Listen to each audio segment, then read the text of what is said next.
Yo. Welcome back. NSDC podcast.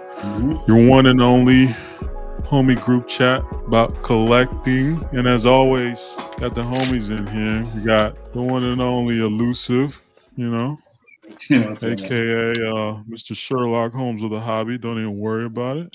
You know what I'm saying? And we got, as always, Sergio, aka Monster in the Iron Mask. What's going on? AKA Mr. Snack a lot, AKA, I'll give you the recipe, but you ain't got the sauce. You feel me? No, For sure. Today, boys, we have a special guest, our homie, your collector's favorite collector, the one and only Johnny Bravo 808. What's up, Johnny? Johnny. How's it going, guys? What's up, brother? What's up, bro? Thanks for stopping by with us today. We've been wanting to, do an episode with you, catch up for a minute. I forget I think the last time it was you and Tim, right? I think you and Tim were on. Yes, correct. Yeah. We had last week, you know what I mean? Shout out to Variant Section, like, yo, where's the NSDC? Some of us were busy, shout out to Sergio. Big things popping in Miami, you know what I mean? So we can't do it without one of us, you know what I mean? We cannot have the voice of the people not show up, you know what I mean? I did throw out options, it was just we all couldn't line it up. Yeah, we can't line up with the schedule. It's okay, But we've been dropping some pretty hot takes, I feel like we need a little break, Oh, never need breaks from hot takes, dog. We got them all day, you know what I mean? For sure. Yeah, what you mean? What you hinting at? We got some unfinished takes from last time or what? Remind me. No, but we definitely got some new ones, though. That's for sure. Oh, new hot takes? Oh, man. Yeah, I mean, look, you know me. I usually, we'll save it for a little bit later in the episode, but I usually don't get a lot of messages and stuff. But I've been getting some messages, people in the hobby that are not really happy with a lot of the stuff going on. But not everybody's gonna always be happy. It's always gonna be, some people are happy, some not. Similar as where everything going on nowadays. There were some. We definitely don't need to get into this, but I will say this was wild to me. The day of the election, I saw someone from the hobby, mind you, post like, "Yo, if you voted for so and so, unfollow me." I was like, "Oh wow, unfollowed." Say this. Oh wow. Okay. Yeah, I must have missed that one. I don't recall seeing that one, but interesting. Election week always gets crazy. Yeah. I would for some people. For others, it's just another day. It's just another week, you know what I mean? Yeah. Yep. And that's what I mean, like, in comparison to the hobby. Like, that's always going to be 50-50. Like, some people are going to be happy, some people are not about any one thing. Yeah. I would definitely say the state of the world, you know what I mean? I would definitely say this year, like this electoral season, Mm-hmm. I would definitely say I saw a lot of more people, posting about their political views on that for sure. I'll just share mine. I'm never gonna tell you, which side of the fence I'm on. Just know that I defend whichever side you want to be on, because, as ex-military, I'm not gonna stuff my politics down your throat. You guys do whatever you want, Yeah. But that's the beautiful thing about freedom, right? Like, listen, you want to vote for the opposing side, go for it. It's okay. Like, I'm not mad at you at it. Not mad about it. But I feel like I saw a lot of people posting a lot of like political stuff this year, which is kind of interesting because, a lot of probably like the last term and the one before, people were a little bit more quiet about voting and stuff like that. They weren't posting so many like political stuff, especially since they're mostly like comic pages, stuff like that. So yeah, it's interesting to see. I think it's a good thing. I think it speaks that more people are getting engaged in the country with what the hell's going on, which is what you're supposed to be doing. You're supposed to be caring about who's in office and who's not. Supposedly, at least, some people believe that it doesn't really matter who's chosen. But it is interesting. One of the most interesting things to me is, like, if you're gonna definitely get into it, just the same thing as cards, but that's just who we are in general. Is do your homework on that too. Don't shout out to Victor. Don't come with your regular ass takes that mainstream media put out for you. That's all I'm saying. Very, I think, yeah, always be informed. It's funny. I guess my experience is I didn't see us. Probably maybe it says more about me than anything. I didn't see as much this year. Yeah, but I kind of block out all the noise when election season comes around. I really. And we're just talking about that backstage. I mean, you've been doing that in general, even in regards to the hobby. Like you've been focusing more on art and getting more into your creative zone. So that makes sense. Yeah, definitely. Like the hobby's the hobby to me, right? And like same is like you don't see personal things in my page. This is the only social media I have. I don't have a personal one, right? Never had one. Just Instagram strictly just for collecting. That's how I started. So I've always separated my life or my opinions on things from the hobby itself. And now more than ever,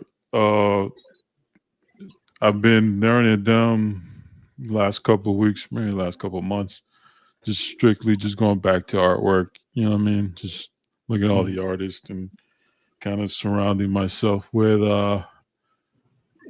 creative images, creative vibe to get inspired to get back to drawing, which is what most of us in here did, growing up. That's like our fun spot, our iPads before iPads, you know what I'm saying? Like our favorite pastime. Yeah. Just drawing, right? And it's kind of at the core of like the hobby itself, anything, books, cards, whatever. It's all about the artwork for me. And I've kind of just returned to that point, and now I'm feeling inspired to create. So just for me, it's been making sure I curate my my IG to flood me with like inspiration, and I've been doing a lot that lately. So I've seen a lot less of like the card stuff and even some of the comic book stuff. You know what I mean? I follow people in each space, and I kind of get informed here and there. But yeah, man, I blocked out a lot of noise, so that's been fun. Yeah, just getting back to like the first inspiration. You know what I mean? And yeah, I know Johnny's been talking about it too, and like kind of just trying to be, for as much as I consume of artwork, I want to create something now too. So that's fun. Yeah, And that's my That's new awesome. goal. Yeah, man. It's been a while since I've taken it seriously, so I'm gonna try to. My project now is just create a sketchbook and finish it. I've never done it all the way completely as its own little project. but you're gonna have an And overall arching theme, or is just whatever you feel like drawing that particular day? I've been debating on that. I don't know. I don't want it to feel like very strict. You know what I mean? I just kind of want to go into it. I think whatever I feel during the day. And I've never been one who writes. I've never been that type of person. I've always just doodled in the past. In this one, I don't know where I got the idea. I'm sure I got it from somewhere, right? Because nothing's original. But I just came up with the idea. Like I'm gonna start this, finish it, and I'll probably like publish it, like make a couple copies of it, just kind of like page for page in a book, and then give it out to family and friends as like its own little. Here you go. Here, you want to know about me? These are like my ideas throughout like a whole time period, however long it takes. I don't know how long it's gonna take me to finish a sketchbook, but I just want it's kind of gonna be my own little book. You know what I mean? Something I can go gift off. I saw my niece and my nephew not too long ago. I'm like, yeah, I can just leave that behind to them. You know what I mean? Like, yo, in case you want to know what's going through your, uncle's mind, here's all this artwork he did. You know what I mean? So that's kind of like the project. That's dope, bro. I hope I get a copy. You know what I mean? Yeah, of course. I mean, it'll be close friends. Obviously. It just seemed like a fun project. It might just be nothing but fucking Ninja Turtles. You know what I mean? So it ain't that deep. You know what I mean? So you're saying Elusive gets like a redacted version? Like that's what it said, pretty much. Yeah. No redacted with y'all. You guys know me the best. Look, all us in here. I don't think I shy away from anything. I don't think none of us. I think we're very honest with each other. And I have a couple other friends who I'm like that with. But so far, there's no theme. Maybe a theme happens, and maybe we use some of that. If I'm really like excited about some of those designs, you might see them like on T-shirts or something. You know what I mean, we could always do something like that. But me, I always love designing shit. Anyway, so yeah, man, so that's like something I've been really passionate about. Just creating that project. So in general, we've been away for what I would say like a week and a half, like 2 weeks. Like we haven't caught 2 weeks. Is anybody out to anything? Anybody out there being bad? Anybody out there making purchases that they shouldn't be making? Anybody out there? Nah, I've just been reading a bunch of books, not really buying much. The Turtles book was the last thing I bought. I'll share this, man. I mean, I haven't been buying anything I shouldn't. I mean, you guys saw my latest purchase. I mean, literally, maybe I've spent like $30 to $40 in the last 30 days, easily. But I did miss one that I had been looking for, and I took the hugest L. And it hasn't happened to me in a long time, but I forgot how horrible the feeling is. So I wake up, I pick up my daughter from school, get home. I go to grab a coffee. By the time I get back home, there's a blue dot. I check this blue dot, and I'm like, yo, fuck, that's crazy. I've been wanting this. Literally, I'm like about to buy it. I forgot what happened in between, but my daughter called me. She couldn't reach something from like a higher shelf. I went to go help her. By the time I clicked buy, it said out of stock. Oh, man. Oh, that sucks. We're talking about 30 to 45 seconds, bro. Like, shout out to you. Shout out to you. I'm gonna call you. No feedbacks you recognize. No feedbacks. No, it wasn't bids. It was buy it now. Yeah, dude. So that's why it's Sergio remembers feedback numbers. God. Oh yeah, Sergio got. If anybody has like a feedback something, it definitely would be out of the 4 of us. It's definitely Elusive. It would not be me, bro. Oh wow. Okay. No. Yeah, I would say so. I mean, you did. You yeah. Hey, look. Let's just say if I'm Sure.com, he's Watson. That's all I want to say. I like it. Yeah. It's definitely between y'all two because I'm definitely not checking who bought what. I really don't. But if it's on Biz, I mean, it could be someone you know what I mean. Well, yeah. I mean, I don't want to ask like what it is it's already sold, so I don't know. If you want to I mean, no, because obviously I still haven't got a copy. You know what I mean? So it's not that rare. It's possible. It's definitely everything's possible. There you go. Oh, what did Romero say? Anything is possible if you put your mind to it. Yeah, if you believe. You must believe. Okay. Yeah. Come on, dog. Yeah. Nah, man. Overall, like I haven't really bought. Actually, I did buy one thing, and I'll do it with you guys though. I don't want to do it, here. I did miss out on something though this past, I think like the past like 2 weeks. But here's the thing though, and this is where I'm like super mad about it. It wasn't on an eBay auction. It was on like I think it might have been like Heritage, or it might have been, I think it was Heritage. Oh wow. Yeah. Oh, that's a big boy. That's not. No. But here's the thing. Okay. And look, but that's why normally what I was looking for, I normally wouldn't look on that application for that kind of stuff. You know what I mean? Mm-hmm. But it did sell in Heritage.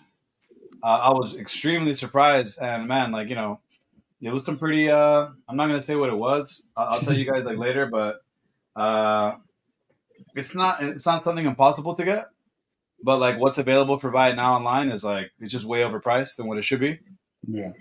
And then I saw some of the final sales for some PSA 10s and a couple like rare PSA 9s, and I was like, damn, dude, like I really missed out on that deal, bro. Like I could have been buying like, $30 PSA 10s of things that I like, Yeah. But I think it just kind of like slipped through the rug just because normally that's kind of like an eBay sale. You know what I mean? It's something that should have sold on eBay.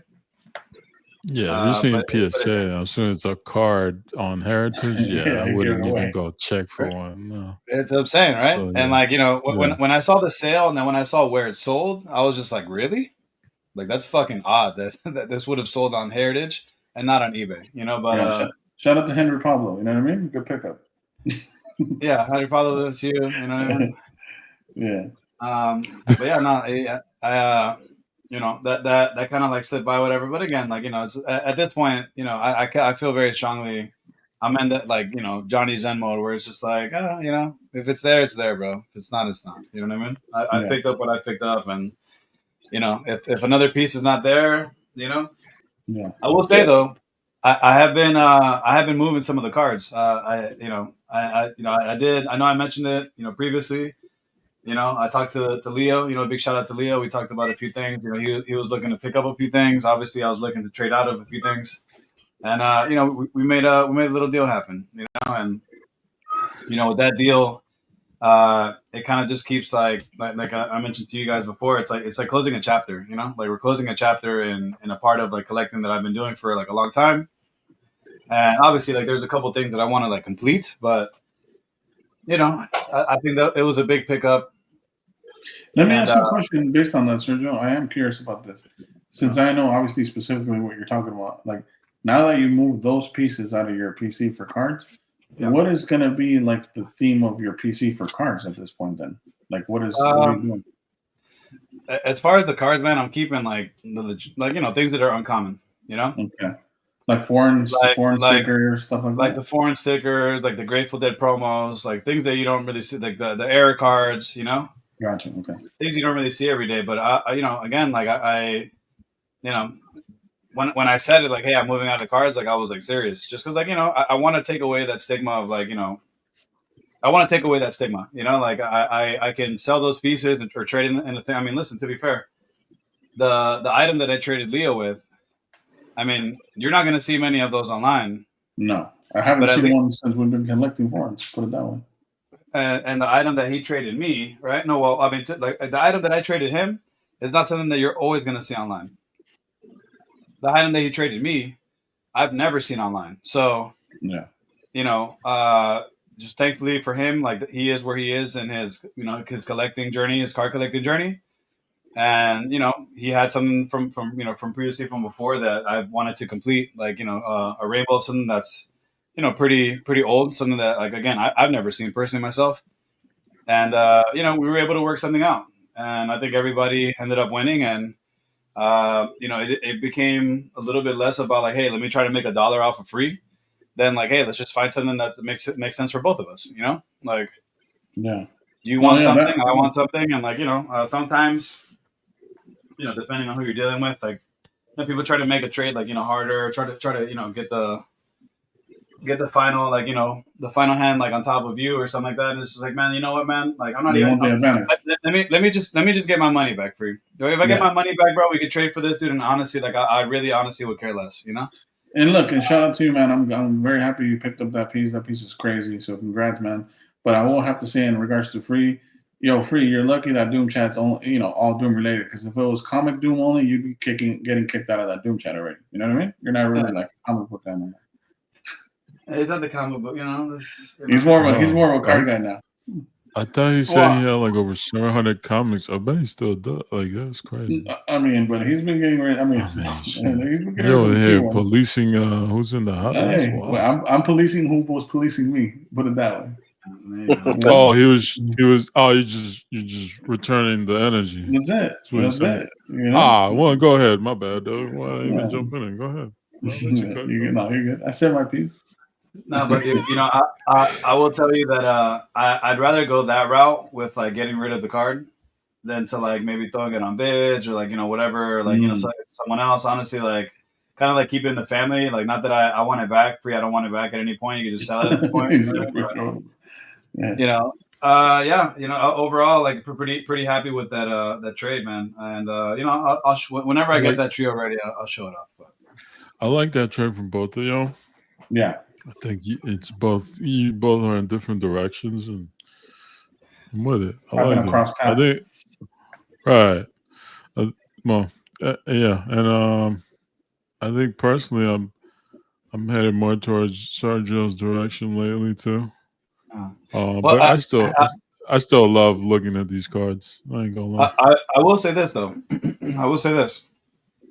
And this is actually me taking a page off of Doom's approach, because I remember when he was getting rid of stuff, and I'm like, dude, what? Like, you have like such a complete collection of like, of what Yeah, he had, and just to be open, this isn't just about at this point right now, just about comics. I mean, sorry, this isn't just about cards, because what I have in front of me that I plan to put on eBay, a couple slabs, a couple basic things, like I'm hard purging what I have to take those funds and to even if it's not right now, even if it's not tomorrow, just have the funds there ready to go, so that way when something does pop up, there's a trigger that I have to pull, but it's also dipping a little bit, excuse me, into some of the comics, because I have a lot of foreign comics that I have copies of that I just never got Mhm. around to posting online. So I will be posting a couple things on the eBay. If anybody cares, honestly, whatever, leave a comment and I'll drop the link. But I'll be posting a couple foreign books. Some of them Doom related, but most of them not.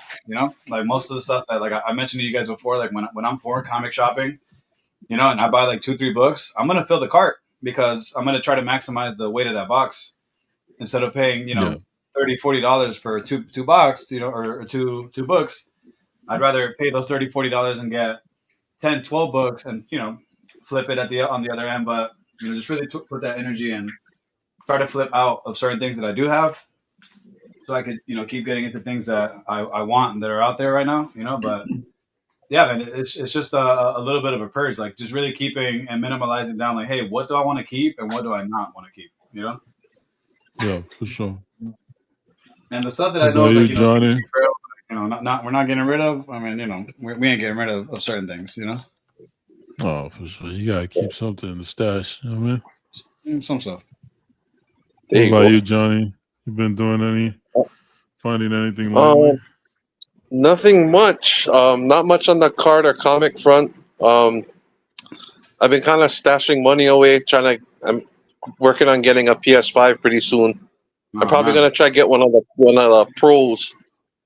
Oh So yeah, that's why I'm kind of trying to just save up for that, and then because I've been waiting. Like so far, there hasn't been really nothing that like I need to get a PS5 for, but I've been hearing really good things about the Silent Hill 2, so I'm Mhm. trying to like not look at anything online, not look at any of the playthroughs, and when I pick the console up, that's when I'm gonna discover the game. So that was yeah. a Enjoy the a big experience. favorite Yeah. of mine. Back when that's what made me buy a PS2 back in the day was the original Silent Hill 2. So Nice. supposedly this remake is really good, so that's what's gonna make me finally get a PS5. And Nice. like other than that, I've just kind of been immersing myself in horror cinema the whole past month. Like they've been showing a bunch of the old horror movies Oh, at yeah. the theaters down here, so I got to watch the original Texas Chainsaw Massacre, the original Mm. Halloween, and the original Psycho. We got to watch all those on the big screen, which was huge. I never got to watch it in a theater before, so watching all those Nice. movies on the big screen with the surround sound, and a couple of them were in IMAX. It was just like watching them again for the first time. It was unreal. Yeah, Yeah. we're gonna do a Halloween episode with Johnny because Johnny knows a lot about horror movies, Yeah, but we wanted to. we couldn't figure out. Do you have any favorites that come to mind, Johnny? If you had like a top five. Top five. Okay, so my number one favorite movie of all time is the original John Carpenter's Halloween. Okay. And Yeah. that's why it was so huge to finally be able to watch it because so many times every Halloween they bring it out in the theaters, but it never came to Oahu. So like every time I try to check the website, like they usually post where all the theaters are. It's never in Oahu, so it's always in the mainland. Or finally this year they brought it down to the Ward Theater. So That was huge. So top 5, I would say Halloween, Texas Chainsaw Massacre, the original Tobe Hooper, 1974 is definitely up there. I would have to say Return of the Living Dead is a big one for me. Silver Bullet. I don't know if any of you guys are familiar. That's actually based on a Stephen King. Stephen King and Bernie Wrightson drew the art for that. It's like a novelette. Oh wow! The original. The book is called Cycle of the Werewolf, but it's a really good movie. It's Corey Haim and Gary Busey is the uncle in that movie, and it's one of my favorite movies. It's probably my second favorite werewolf movie next to the original Wolfman. Okay, nice. I'm gonna have to put it in front of the original Wolfman because it is one of my all-time favorites. So that, and my number 5 would probably be, I might have to say the original Night of the Living Dead, the black and white. Yeah, the George Romero. I need to check that out one day. I've heard you and Sergio talk about it before. Yeah, it's good. It's so good. Yeah. And then if I can do an honorable mention, Creepshow. Creepshow. Okay. If you guys, that's George Romero and Stephen King, and it's basically like a horror movie anthology, but it's about a comic book. So, Creepshow is the comic book, and like the beginning of the movie, it shows the comic, and like it opens up, you see the pages, and the stories are the pages, like the stories that are in the comic. Panels. Yeah.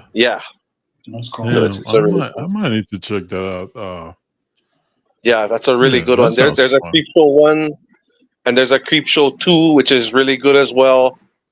And they have a series on Shudder that's pretty good too. But the first movie is a must-see. I'll definitely give you an honorable mention, like, growing up talking about nostalgia, man. Hey, Tales from the Crypt. Shout out Tales from the Crypt. When that shit was on. Yeah. That's a big thing for me. Of course, dude. My cousin used to throw it on, and like, we'd sit there. My sister put that on. Yeah, my eldest sister would always make us watch it. Yeah, but it was never scary though.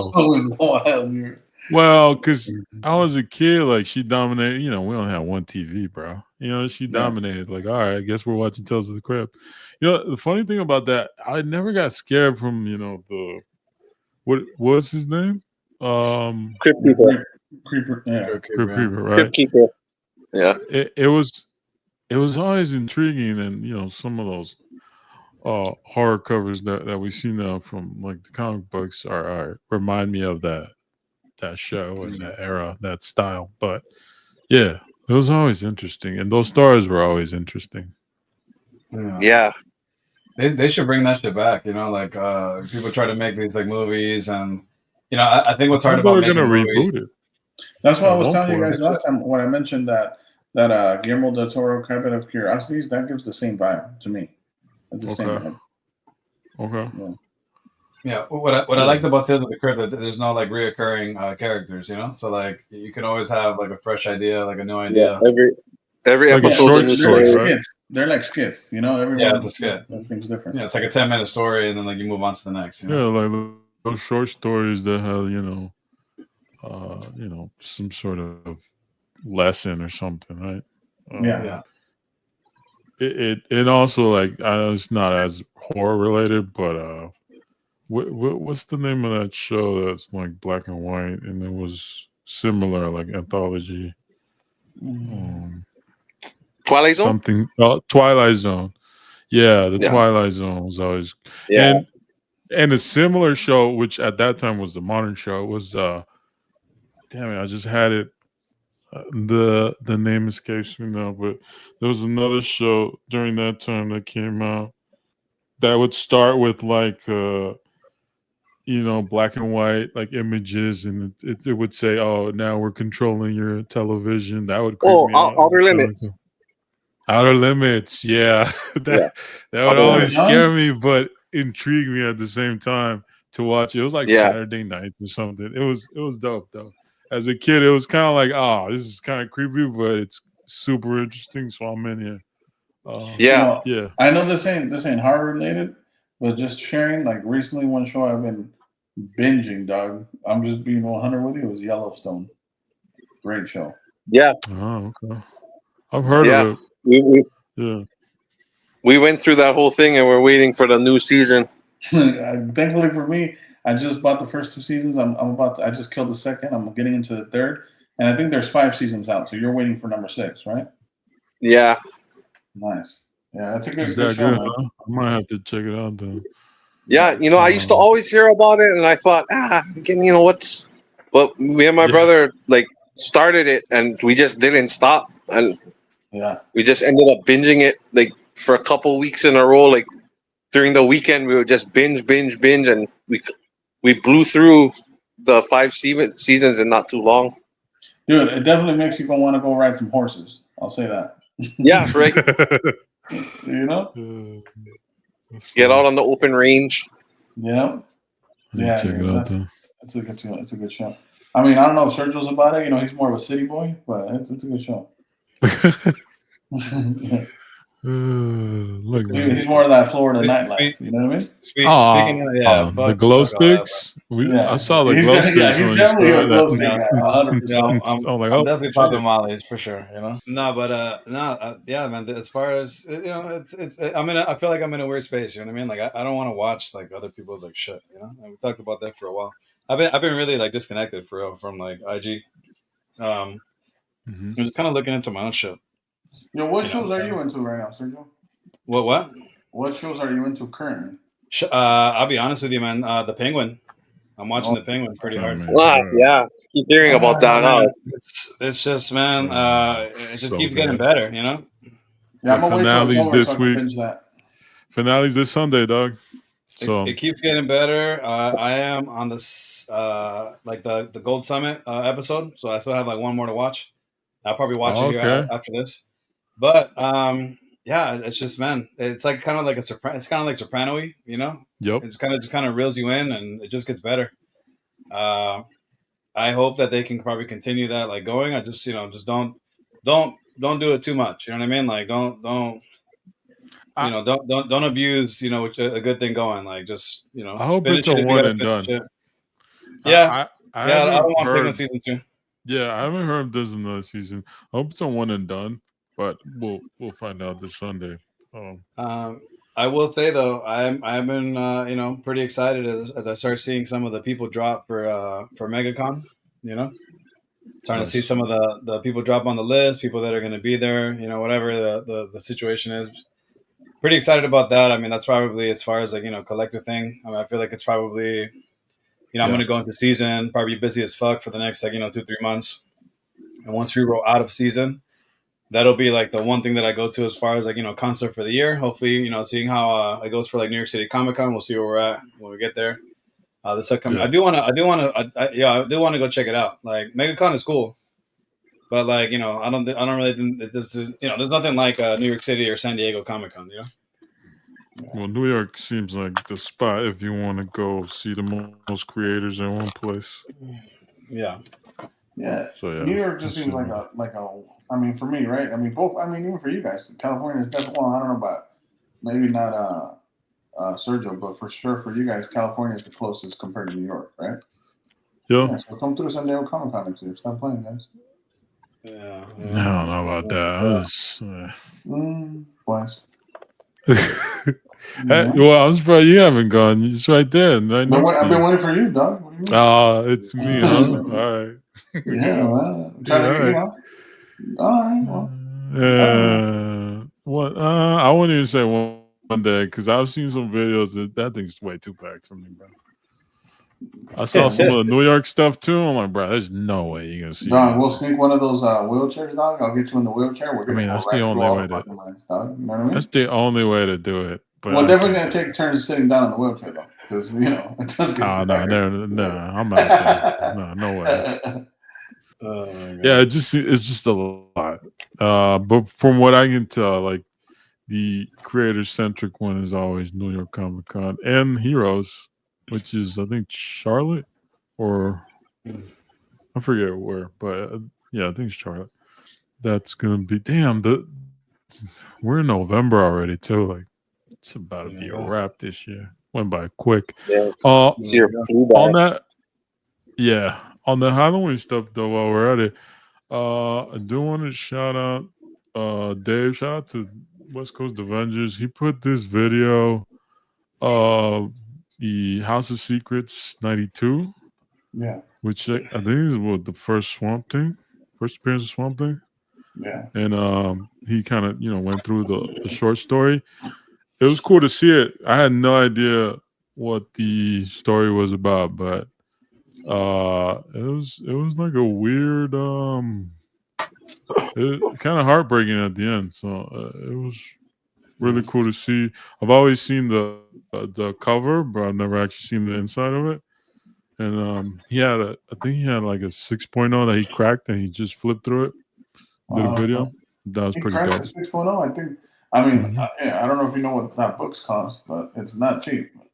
No, I know it's an expensive book, but this was for his personal collection, so he Oh, that's cracked right. it and he kind of went through it. It was cool. Stuff you That's don't dope. see every day.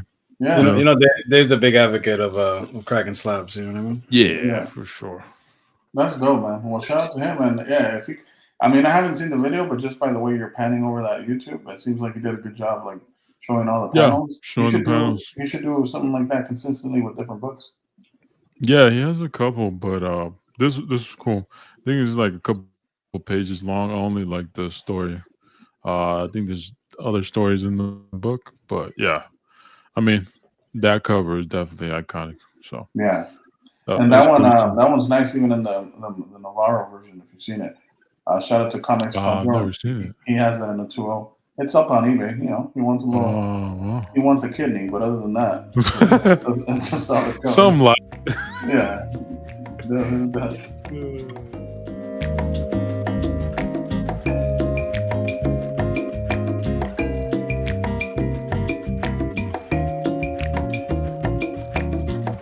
I know Sergio hit me up like, yo, we gotta talk about this. Also, you wants to talk about cards again? Yeah, Sergio, Sergio's always into cards. He just kind of acts like he's not into it. You know what I mean? Yeah, he's a good actor for sure. Yeah. No, great. And they just posted Upper Deck. When was it? This week. I feel like shout out to Tim. Tim showed me on Non-Sport Update on the day the news broke. He sent me a link, and then I sent it over to a couple people because I'm like, yo, look at this. It's crazy. What do you mean Marvel Masterpieces is going to be a platinum set? 92? What? Felt like a April Fool's joke. Mm-hmm. And shout out to Manu. He ended up getting more information, and shout out to Amanda. She's the first person I saw that put the link on Go GTS. But yo, there's another Masterpieces release, guys. I mean, Yeah. y'all excited? 1992, bro. The Return of Joe Jusko, and it's gonna be in the platinum set. I'm crazy? interested in seeing three cards from that set. I'm interested to see the Gambit, the Surfer versus Thanos Battle Spectra, and the Wolverine. And if any of those are dope, I'll pick one up. But other than that, I'm not stoked about it. Shout out to Brian. Marvel Cards. Marvel Cards up. I don't know. I forget what his current Soup. Marvel Cards Soup. And I sent it to him too. He's excited about it. He loves the platinum cards. But yeah, we get our first glimpse, which looks like a reprint of 92 Marvel Masterpiece by Joe Jusko in a platinum finish with the platinum parallels. There's gonna be, I guess this is a green wave, a red wave. We got the pulsar looking ones here. And the Return of Golden Treasures, which are basically Topps superfractors. So one of ones of the 92 masterpieces iconic set. And these are the first images you get. Doom with the green.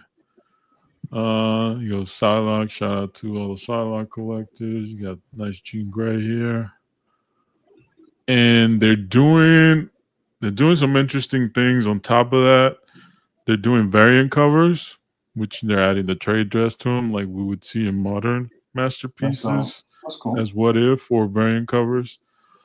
And they're doing corner box creations, fantastic covers, and battle spectrums.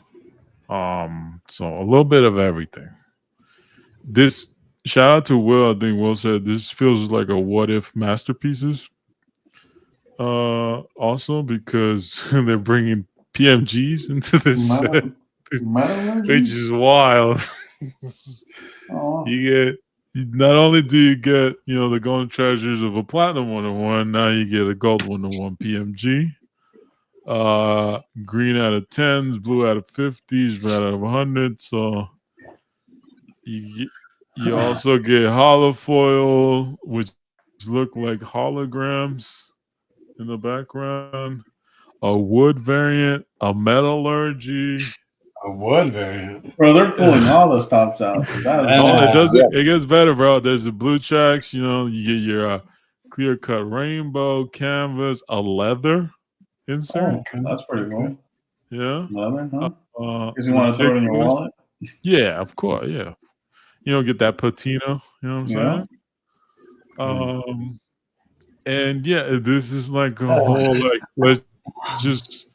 let's just crank it out. Let's get one of the most iconic sets, and let's just give the people what they want, right? Or what do people want anymore? I don't know. How you guys feeling about this? Depends on who you ask, right? Is what they want. But Johnny, how do you feel about this? Johnny, you're the guest, man. Johnny, this is one of your favorite sets, right? I mean, oh yeah, big time. That's why it's kind of a sacred set for me. Yeah. So at first I was kind of like, I was kind of just afraid like they were just gonna like literally copy the cards and put the formats on them, like how you were showing the gold spectrum, the blue, but it seems like they did like a little different thing with the border and like the text on the bottom. They changed it a little, and honestly, like I'm pretty excited about the PMGs with the Jusco art on it. So like bottom line, it's celebrating Joe Jusco, so I gotta be excited for it. Yeah. And like Elusive said, I mean, I'm with him on that. I really want to see the Wolverines. Yeah. I mean, the good thing is, Johnny, you know what it looks like, so you're already halfway there, It's you know the artwork, right? It's just about how they fit into the how it's new gonna look with the effects. Yeah. So it's I don't know if it's something I'm gonna go headlong into, but I'll definitely probably cherry pick what few pieces I want from it. I'll say this real quick. Based on what we see from the PNGs, you know what vibes it gives me? It gives me the Kith promo vibes. Yeah, that's kind of Yeah, getting like iconic set, giving it a modern spin. Yep. Yeah. It is. It felt like, again, like an April Fool's joke to me, and then like it is just interesting. They're gonna bring PMGs and golden treasures and all these parallels, and we're gonna do holograms and all this. But it I don't know. I'm kind of split on it, right? Like at some of it is gonna be interesting. Getting to see a PMG with masterpieces quality artwork is for one of one, like the first time ever. Outside of maybe like Battle Spectrum Gems, which they introduced with Dan DeSanto set, right? Like this is clearly one of the most iconic sets, and it's gonna get like the full PMG treatment, the platinum treatment, which is basically a Topps Chrome treatment. It's gonna be a lot of firsts, and it's gonna be actual one of ones for this artwork that's never existed. right? Right. I guess the only numbered thing would be what in 2016 they did buybacks out of 15, which is probably the lowest numbered And hand numbered and hand autographed versions of these cards. Right. So now they're introducing hard numbered with the modern spin. Like, the Spider-Man Gold 101 is going to be a big deal regardless. If you think if you're on the side that this is killing the hobby, or if you're on the side that this is amazing, this 101 Gold Spider-Man is going to be I would guess it's going to be a huge sell. My thing is always like my only concern, and in this case, I don't have like a bag that I'm protecting. I literally own one card from the original 92, which is the Gambit and the PSA 10. I do wonder, like, what does that do to the older set? That's always my wonder when new sets like this come up with reprinted artwork from older sets. I'm like, does that make people want to come back and visit the older set?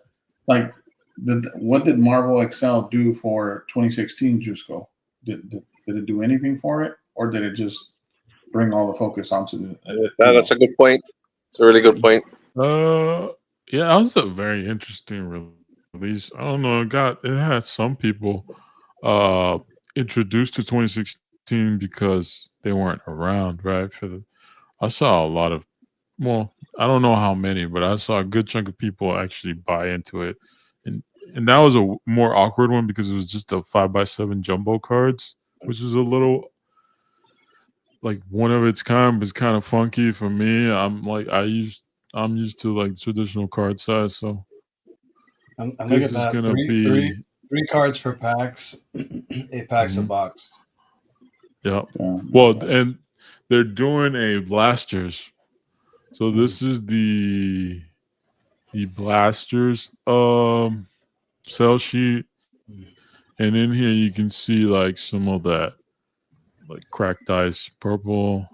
You see some of the variant cover application there, and then like a battle spectrum. I can't quite see what they're adding to this. I guess the borders are shiny. I don't know.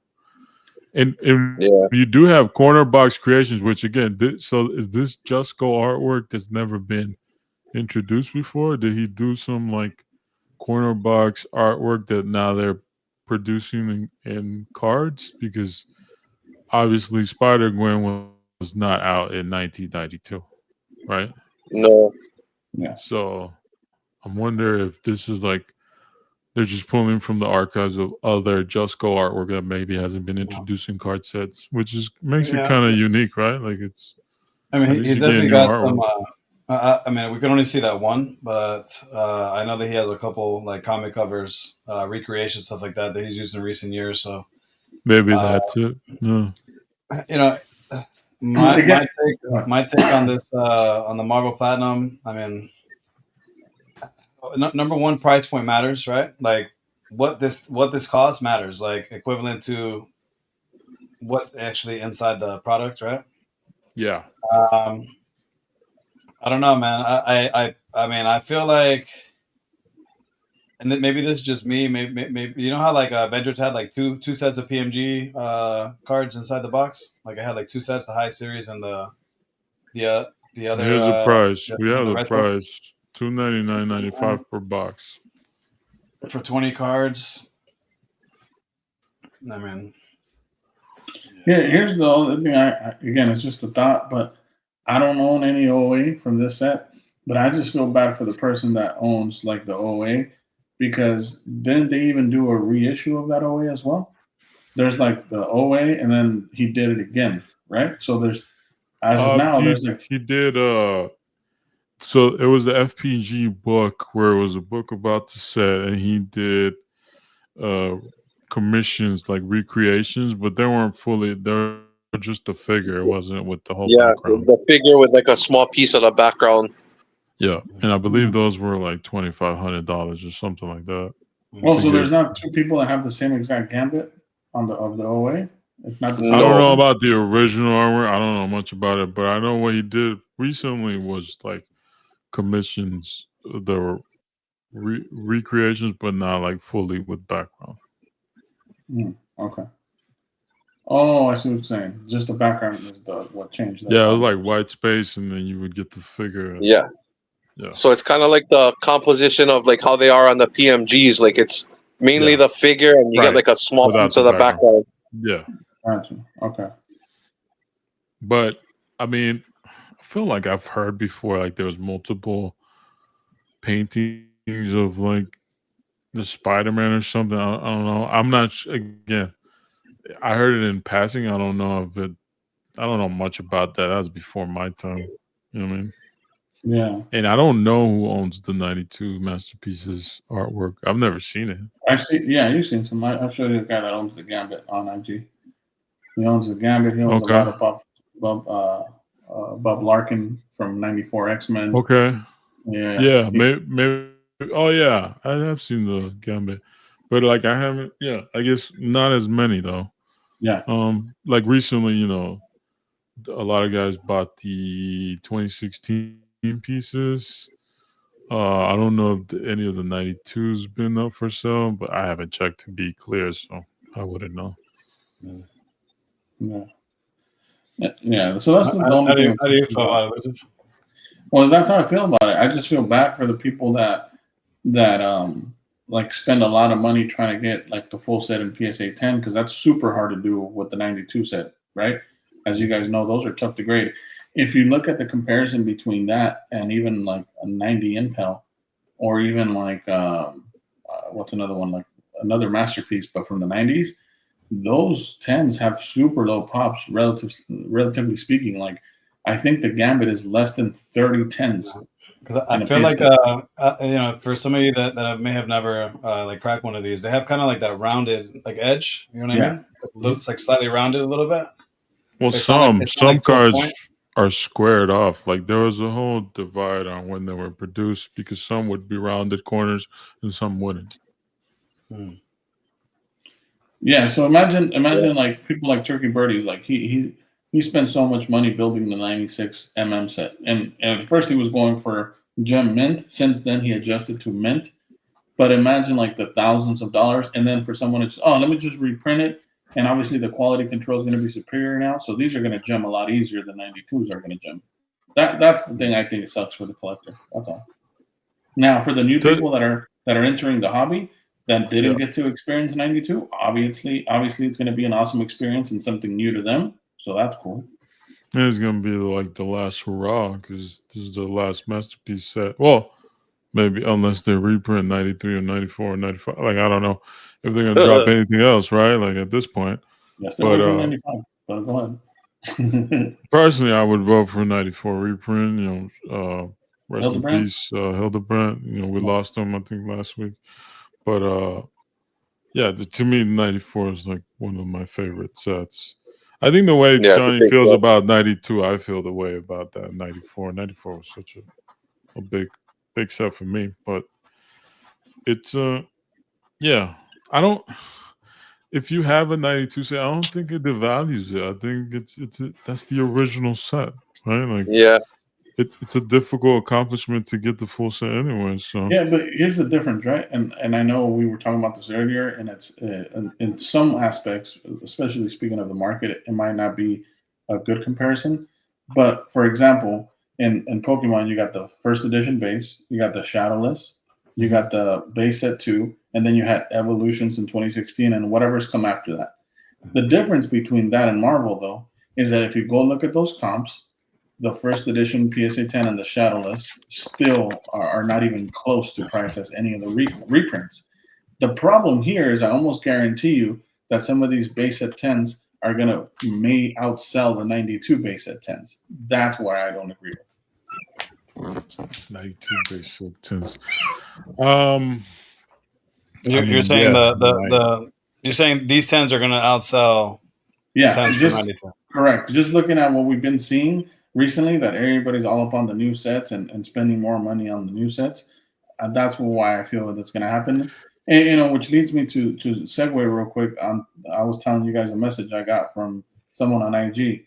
If you guys want me to read it, I can read it. It's a pretty long message, but I was sharing it Send you a with him. manifesto. I mean, some will call it that, except that there's no what's it called, threats in it. Okay. You know? Well, let's hear it. You know. Yeah.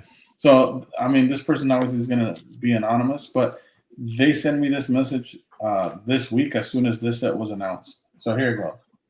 They wrote, reprinting 90s Marvel masterpieces with the Platinum brand. This is what people get for supporting Masterpieces XL and ridiculous over paralleled sets like Platinum. We're moving back into the junk wax era of Marvel cards, and people are eating it up because of the majority of the Marvel card collectors are new collectors and don't know what they want or what cards are rare and valuable. Marvel cards are started growing in popularity around 2022 because they were very limited print runs and genuinely difficult to find. Now, Upper Deck is tearing up $1 to make a dime today by mass producing parallels and reprinting sets to take advantage of the ignorant new collector base, destroying all the positive things that make Marvel cards rare and valuable. Extremely disappointed, yet people will line up for this crap. So he sent me that. I replied with something that to me is, optimistic. I was telling them that I hope that from this new collector base he's referring to, like I've always said, I hope like 10 to 15% of those go back and do their homework on their older sets. To which he replies, I hope so, but the two influencers out there, they're not talking about that stuff. They just go on and pump all this new crap. And if you talk in any way that goes against them, you get blacklisted. To which I replied, what do you suggest that can be done about it?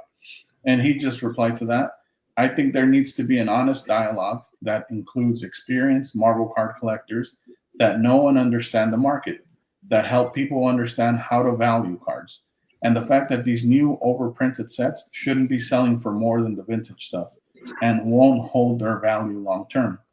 Everyone just says, in quotes, collect what you like. And if you say anything otherwise, you're called a hater. But I guarantee no one likes spending money on something they think is special out of ignorance, only to find out it's worth a fraction of what they spent a year later. And that was it. Well, first of all, shout out to the person who sent that. I mean, I appreciate that's a very thoughtful topic. Yeah. And there's a lot of things I agree with in his statements. I think as far as like what did he say, the influencers or whatever, like I guess people in our positions who are public about this stuff. Mhm. I think it's it's a difficult. It can be difficult, or it could be very simple, right? People share what they have invested in or what they're excited about in the moment, and it's going to have the effect it's going to have depending on what their audience size is and how people feel looking at that content, right? It is going to persuade people to buy more, or it's going to make them stay away from it, right? Either way. Yeah. And that varies from person to person, and their personality and their audience is different. Our audience is different than other people's audience, right? We're a relatively smaller podcast, but we have some very, I guess, experienced core listeners, right? From Yeah. all kinds of different hobbies, not just Yeah. Marvel card hobby. But yeah, I think there's a lot of truth to what he says. I think the reason why some people say collect what you love because none of us want to have that or feel like we're telling people what to do, right? It's an easy way. It's like a cop out. It's an easy way for you just not to be criticized whether you liked it or didn't like it. Just collect what you love, and there's no guilt in it for me if you decide to spend thousands of dollars and it goes terrible, right? That way. Yeah. And again, can't control what people do. You can just talk about things that are interesting or are interesting topics. I do agree. Like the biggest thing I agree with is it's helpful when people have experienced collectors talk about value and people who understand that part Yeah. of the hobby and make it public there at least there's a discussion about it that would make people think before they go into a set. And, Yes. obviously, I would recommend people listen to Elusive. People, when you drop State of the Hobby or something, when it's focused on the secondary market and stuff, our advice is always what Sergio says: do your own homework. Like, go study the prices if you want to be conscious of that. But I feel like a lot of people just want to be in the moment and like rip, and just go with the flow. And there's FOMO when there's energy around and positive energy. People want to participate, and that means you get caught up in buying things, and that's just the reality of it too, right? There's a little bit of every type of consumer in the Marvel card hobby. As small as it is not. There's still enough diversity Yeah. there. I think just on that point, real quick, just before I forget, when you mentioned like how small it is, I think that's the majority of the issue.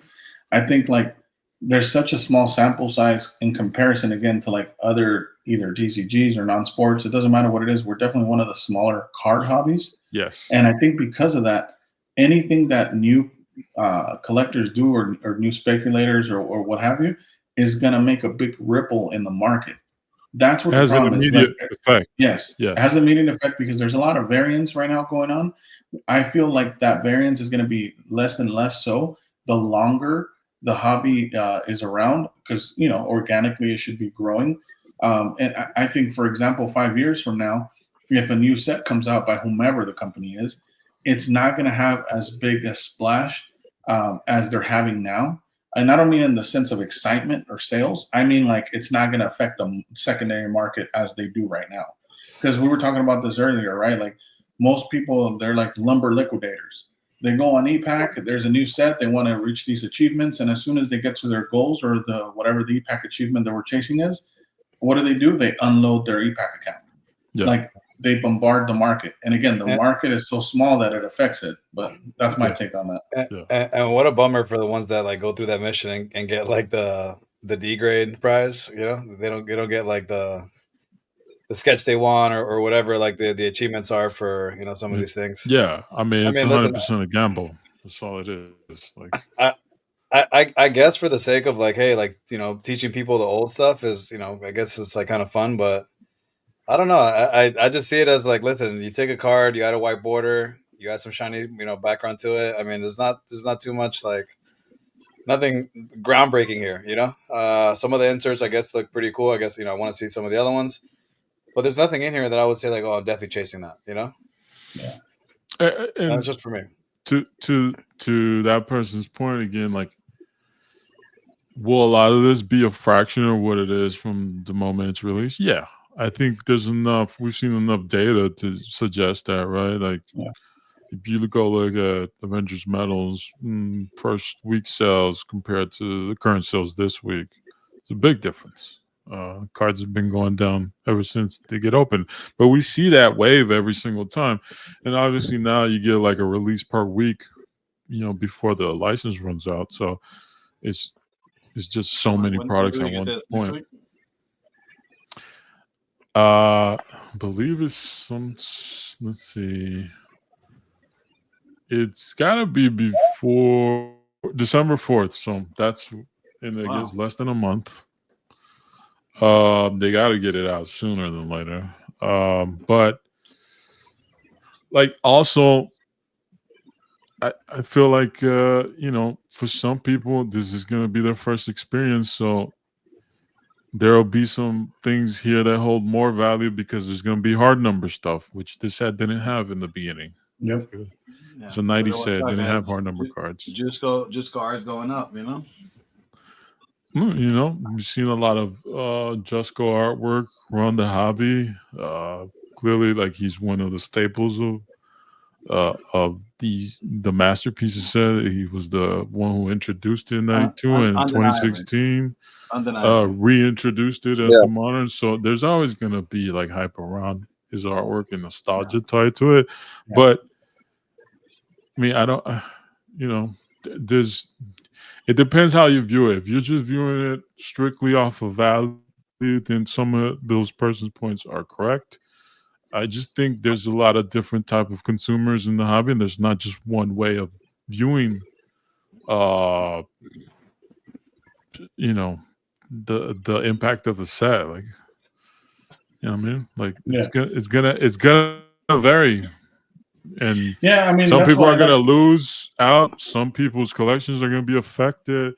Some people are gonna have fun. Some people are gonna get destroyed by this. Like, it's just being honest. Like, it's however it's choose your own adventure. It always is. Yeah. No, for sure. And going back to the point you made earlier about like everybody has a different take on it. I mean I agree, right? Like even when you reference State of the Hobby, that's why True Blue he had a different approach to it. Since he's just a character collector with Domino, Yeah, he's like laser focused on it. he's laser focused and he just buys whatever he wants at whatever price he thinks is fair. He has a different approach than someone like Retrospecs, right? That does it full time for an actual living. And then there's the people in Yeah. between that spectrum between both of them. And So breakers are gonna hype it up because they want to break it, and there's a lot of sides to this, to releases nowadays. And again, going to the future with tops, like you've seen, like there's a lot of tops breakers now promoting the tops Marvel stuff. And again, like that, we saw some ridiculous sales on those, or at least we viewed it as ridiculous sales. But I don't think that was the current Marvel card hobby who bought into those. I mean, those were released in UK, and like that's its own like top chrome people and people in the sports market who are buying those up. So it's just we have there's different audiences in Marvel cards, and in the future is going to be different. But to even to that point, right? I agree with you, and I think that the more parallel stuff there is, like these number cards now, the more sports people are going to leak into the hobby. But let's be fair about it as well. If we're talking about that demographic, they do care about value, and they do care about what holds value long term. Yeah, it's a definitely more entrepreneur audience, and there's a lot more like investment tied to that audience, especially sports cars guys. It's part of the fun, right? It's there's a gambling aspect that's built into it. So Hey, another thing to touch on that last thing. I mean, for me, on thoughts on this the set. How do you guys feel about this? Because obviously, like you mentioned earlier, this set is going to have one of ones, PMGs, and the base cards are going to have the one of one. So what's going on with these X-ray machines that are going to be able to see through the boxes? Yeah, that's the interesting thing, right? Like, and that's like it's just modern. I don't know the logistics of how easily that stuff is being done or how effective it is, because I really haven't kept up with it. But yeah, it's just another thing to worry about in the modern collecting or investing side of it. It's here already. You just got to deal with it. Yeah. That's a tough one, because unfortunately, I would say on the bigger spectrum, it affects like the sports market way more than it does like for example, the breakers. The breakers will take a hit. Yeah, because why would you buy into a break without knowing whether they already scanned the box? Well, that's what I was gonna say. You want to be more, I guess, aware of who you're buying it from. So I guess buy directly from distributor, but that option is gonna be taken away from like once Topps gets into it, Fanatics runs the Marvel side. They're gonna sort more of their product through breakers. So you would think they wouldn't be scanning anything, but again, you would think incorrectly, right? Because like I'll make it this simple. Obviously, the price entry point for these devices are huge, a huge difference in price. But with Pokemon, it was all about weight packs versus unweighed packs, right? They already had it down to how many grams a pack that didn't contain a holo weighed versus a holo, because that's all it is with Pokemon. I mean, back in the vintage stuff, and everybody was doing it. It wasn't like, oh, this guy is, he's a stand-up guy. He's not going to do it. Everybody was doing it. I think at this point, when you said the distributors, those are the ones most likely to do it. You're David Adams. Why? Because they have the most amount of capital to invest in one of these machines. Your regular guy that just started breaking on whatnot is not going to go spend a couple grand on an X-ray machine. Yeah, but I guess my thing is, who are they buying from? Because I would only buy from. I would have more confidence buying from a David Adams than I would from a different distributor who could be like a a mom and pop shop or something that I, I don't know. I don't know. Maybe it's backwards. Maybe I shouldn't think that way. It just seems why would David Adams or distributors like that like jeopardize their whatever Because who's going to find out?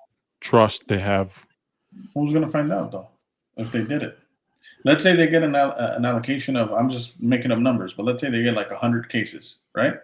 And they scan those and they find out that 10 of those cases contain a 1 of 1. And they set those to the side and sell the 90. Who's going to come back and complain about that they didn't get a 1 of 1? Yeah. I mean, I guess you would have to see some sort of pattern. Then, I mean, even now, I don't break boxes. No, we don't. Obviously, this is for that right, target audience. Yeah. So that, all right. So if you have any hesitancy, then stay away from the gambling. Yeah, unfortunately, exactly. you just have to. Hey, you Bite the don't bullet want to or get don't lose finessed. Play the eBay game. Set up your blue dots. Go after that. And we talked about this a little bit private a couple of weeks ago, I remember, and that's why I mentioned that. To me, that's why it's going to make the most sense, even more so than I've always preached this, is buy the singles you want. And I think that's going to be a lot more relevant now as well. Like, why take the gamble on whether that box was scanned or not? I mean, again, this is too early on. I don't think it's going to be happening right now per se, but at some point it's going to be happening. You know? I think a lot of people ignore that because part of the fun is ripping those packs. And yeah, but they're one of those. Packs, but sorry to cut you off, but they rip those packs in the hopes that they might pull that one card. If you told them that there's for a fact someone already took that card out, why would they take that gamble? Then at that point, it's not a gamble. But you're never gonna know that. No, I know. I'm just right. Like, and my thing is, people are still gonna gamble because some people just can't help but to gamble. Some people just like to see the world burn, huh? And some people are going to want physical boxes just to have that tangible experience because that's what their nostalgia is. So it's. I mean, like it's interesting, but like you said, time will tell. I don't think. Again, I'm not sure, but I don't think that it's something that's going to affect the hobby immediately. It might take a year or two, and I think a lot of that has to do with how much more cost effective are these machines going to be going for. I think that's what it's really going to be. Well, and then it's on the distributors to create some sort of technology to block it. Yeah, and I don't know if that exists or but clearly, like there needs to be a trust between distributors and the consumer because otherwise, this whole thing is up. I mean, like. Yeah, and someone else suggested, by the way, not to get more deep in this because I definitely want to get into Johnny's collection, but like someone suggested, well, that I think that's going to be the point where everything switches into digital, like an e-pack. But I mean, even then, I mean, you don't think the casinos have the edge when it comes to slot machines? That's all digital. Yeah, right. So my point is that there's going to be some. Well, there's already shenanigans with them, like certain sketch cards never appearing on ePack. Certain autos never popping up. So, like, that's it's unfortunate at the very least. It is what it is. Speaking of autos, it doesn't look like they did Jusco autos on this set, yeah?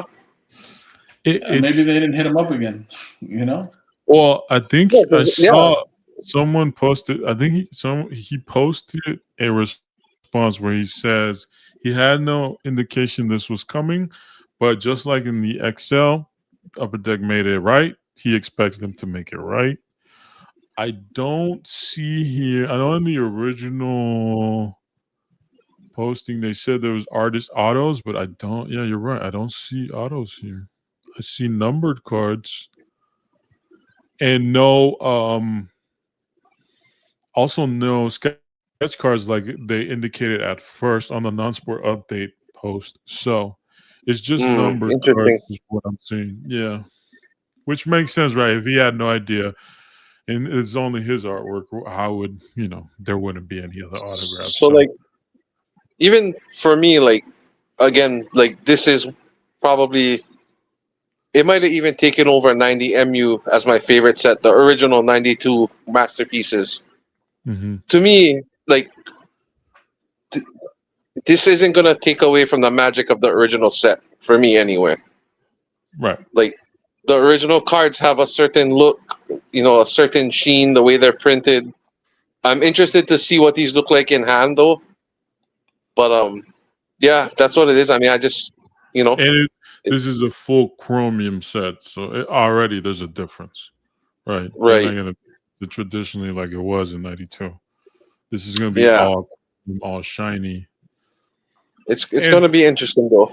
from what I gather, again, we're going by the sell sheet. Like the base cards are different. Like they have this Like a border, border, like a silver marble border. masterpiece 92 platinum on the bottom.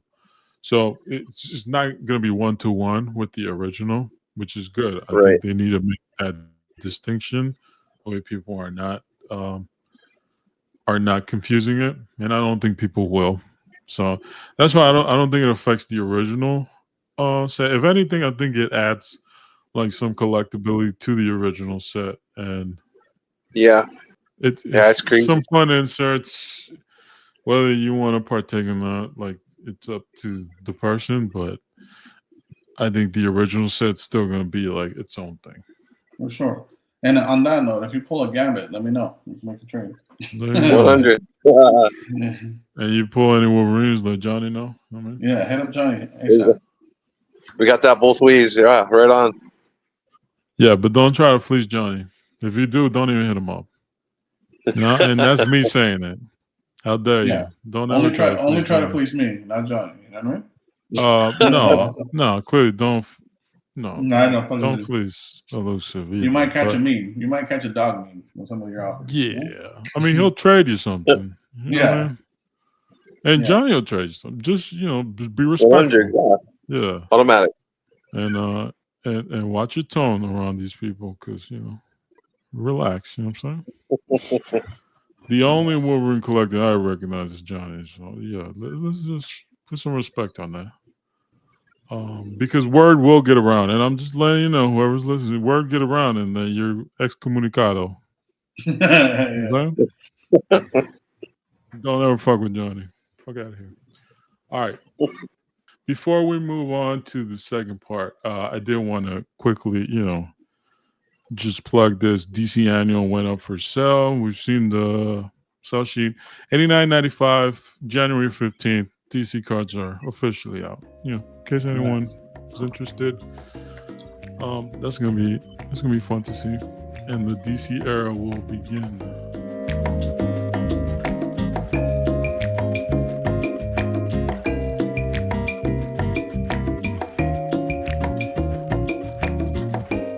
All right, man. Let's get to the main course of this episode. The star of the show.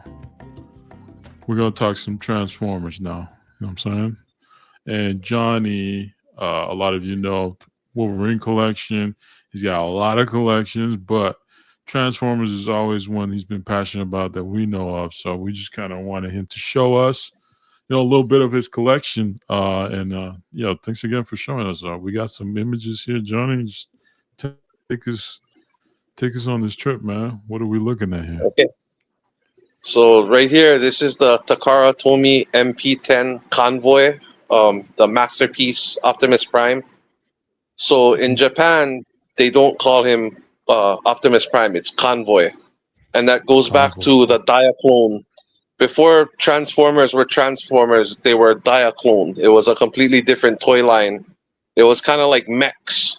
So the original Transformer toys were this line called Diaclone, and it was in that storyline or mythology, they were mechs and they had pilots.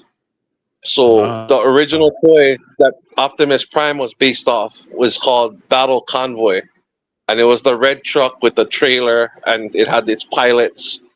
And then when Hasbro saw this line, they wanted to make something with it. So they actually, ironically, hired Marvel Comics Bob Budiansky to make a mythology for it. So actually, Marvel Comics is responsible for creating Optimus Prime, Megatron, Starscream, all the original G1. Bob The Budiansky characters. came up with all the names. Yep, all the names, all the mythology, That's sick. Autobots, Decepticons. That's all from Marvel. So That's dope. when Takara made these masterpiece Transformers, it's like a more high end, Yeah, like I was more gonna ask towards you, masterpiece, because I hear on like the toy channels they always reference the masterpiece as like the high end Transformer Yes. pieces, right? Yes. And So one thing this, I was going to ask you, sorry, Johnny, was what scale is this? I would say it's pretty close to 124. Okay. Okay. So when he's in truck mode, he's about a 124th scale. The original MP1 was even bigger, and it was another Optimus Prime. So this is the second version. They did another one that was even bigger. I would say that one was maybe 120 scale. When he's in truck mode. I don't have that one, but that one is it was the original MP1. That one came out like in the early 2000s. The MP10 came out around 2011, I believe. But Okay. why I was starting with this was actually the toy that got me back into collecting Transformers.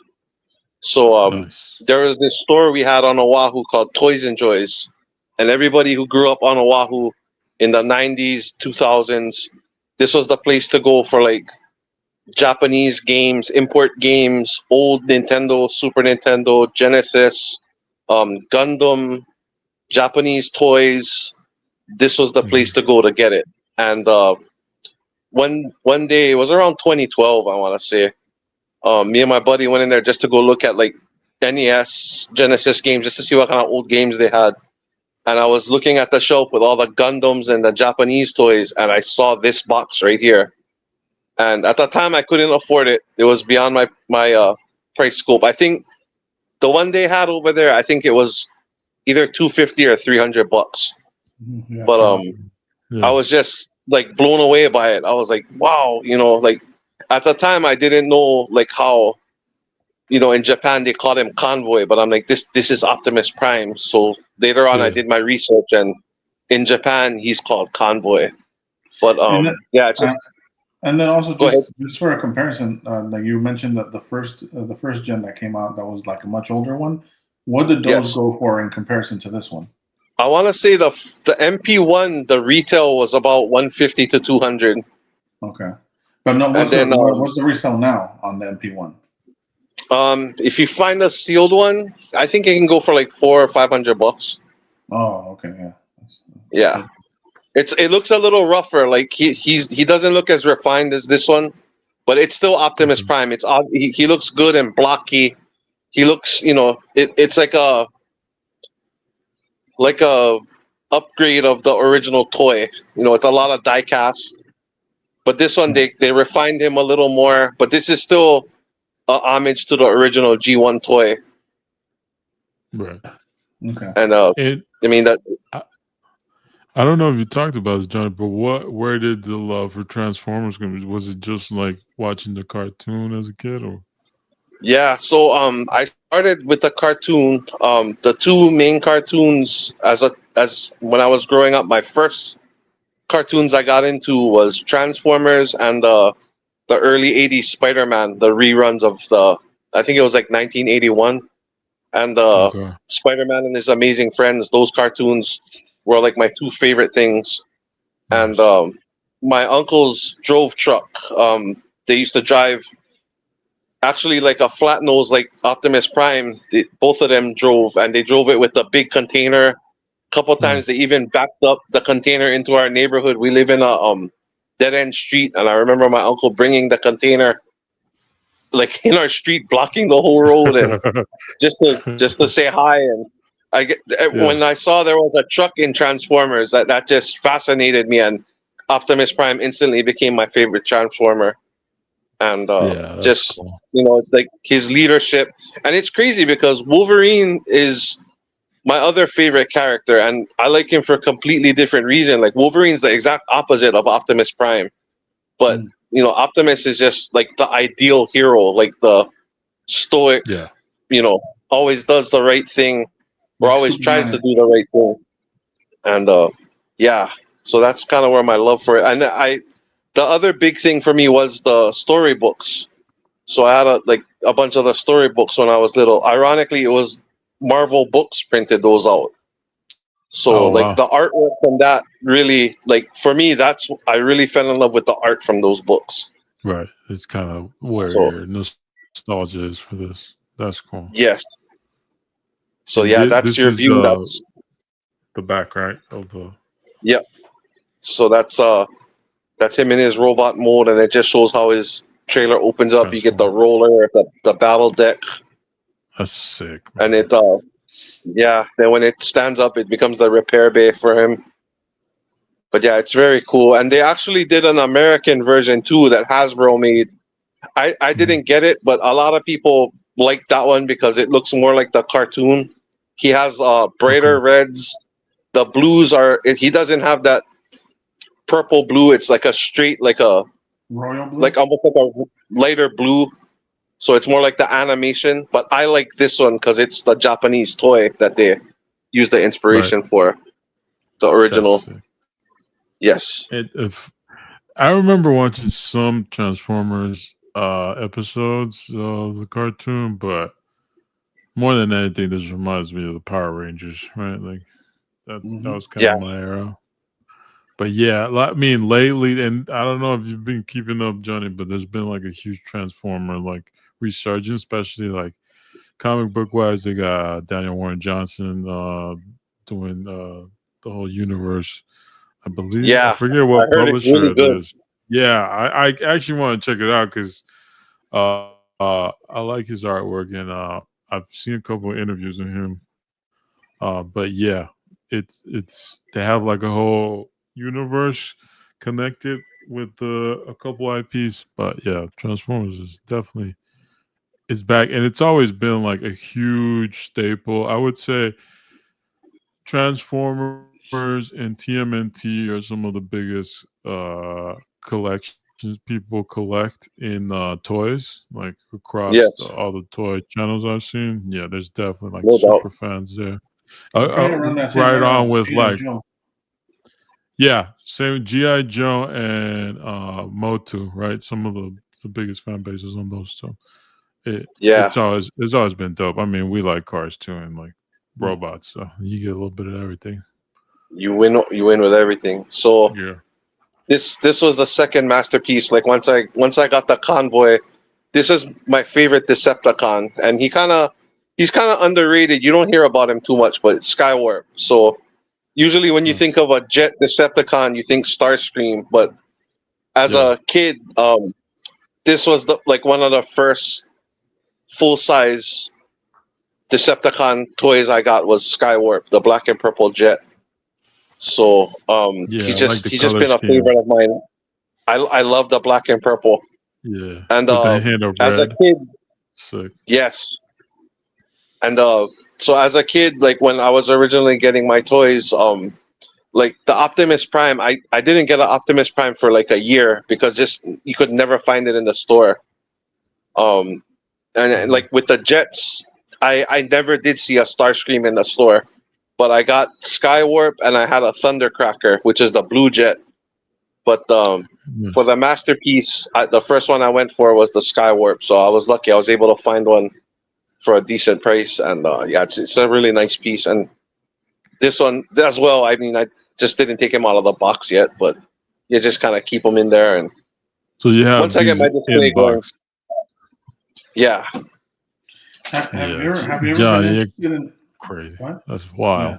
The yeah, discipline you have is amazing. Because Yeah. yeah. I would have cracked it open just to like look at it and put it back.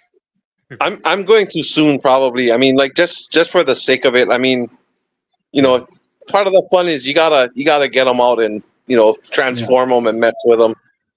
But like I just was always waiting to do like a big display, and it's just something I haven't done yet. But Right. eventually, I will get to it. Now, It's Johnny, not gonna. my bad. I was gonna say, so No, once you no, got into these, this is the first thing that got you back into it, or as far as the toys go. Did you have a plan as soon as you bought these of what you were going to start collecting, or were you just going to play it by ear, like at this point? I was playing it by ear. So like I was just kind of getting what I wanted. So I kind of started with the Convoy, the Skywarp. I have some of the other cars, but I couldn't dig deep enough in my storage to get it. But I have some. I have like Wheeljack. I have Prowl, which is the police car. I have Blue Streak. I have Trax. Um, Nice. and I didn't get a Megatron yet, but there's a. Okay. So what happened was the reason why I slowed down with these is maybe around 2015 they changed the aesthetic of the masterpiece. Like when you look at these Mhm. are kind of they model these after the toys. So these are just like adult versions of the original toys we had as kids. Right. Once the line got so deep, they started to make the masterpieces in the cartoon aesthetic. So like it was like more paint. You wouldn't see silvers. It would be more grays, whites, blacks. Like the toys Okay. look more like the animation, like almost Right. not quite cell shaded, but just painted Yeah. more like animation aesthetic. Right. So like there's so I'm just gonna pull a number out. I don't know if that's really what it's numbered, but like Prowl, if he's I think he's like MP 20 something. 20, say he's MP 21. I think I'm wrong, but or MP 18. So they have the MP 18 Plus, which is the animation version, and that's kind of where they took the line. So like for me, I prefer the toy aesthetic, like the more realistic looking, like the Yeah. Skywarp and Convoy. Um, that's kind of why I slowed down because it's like now I can't finish the cast that I want to the way I Yeah. in the Original traditional series. toy. Yeah. Yeah. So I would have to start all over, and I mean they do look great. Like if you have the animation masterpieces together and you do a display, it looks really good. But just for me, like what I want to collect, I like to follow more the toy aesthetic with Right. my masterpieces. So I've just been more selective. I mean, there's still a bunch of them that have the toy aesthetic, and some of the brand new ones they've been coming out with have kind of gone more back in that direction. But I'm just kind of like Elusive brought up. I'm just kind of going by ear with these and just taking it slow. And on these, Johnny, not to touch on the rarity a little bit, like how rare are these? Like at any one time, can I just jump on eBay and grab one? Are they tough to come by? They're not super rare, but some of them can be pretty rare. Like this Skywarp might be kind of tough to get right now, Okay. but it's not like super crazy. Like if you do find one in a box, um, it's been a while since I looked, but you could probably get it for like maybe 150 to 200, Okay. which is about what they went for. Um, I don't think they went up too much in price. Like the original, the MP1, there's a there's actually a MP44, which is a third Optimus Prime they did. That's in the animation aesthetic. Mhm. That one right now on the secondary market is like, if you can find one, it's like $700. Damn. Okay. Yeah. Yeah, Yeah. and They the, get the pretty reason pricey. I had that one pre-ordered, but the reason I canceled my pre-orders was there was so much quality control issues with that toy. Um, like when I heard people bringing up like the knee ratchets were breaking like after like two uses, and it was just a lot of people were bringing it up, and when it came out, it was like a $300 toy. So I was like, oh man, if that's the case, I kind of don't want to Yeah. deal with that. So I kind of canceled my pre-orders, and I kind of regret it. But they came out with the version that has the toy aesthetic recently, and I actually put that in one of my posts. And that's probably one of my favorite Optimus Prime toys now that I have. Nice. Yeah, Yeah, because I've also seen, and people talk about the G1s, but I've seen a lot of the I think it's Toy Tuber guys also Yeah. collect the third party version, Yeah. right? Which there's a So lot of that's a big those. thing too. Um, Mhm.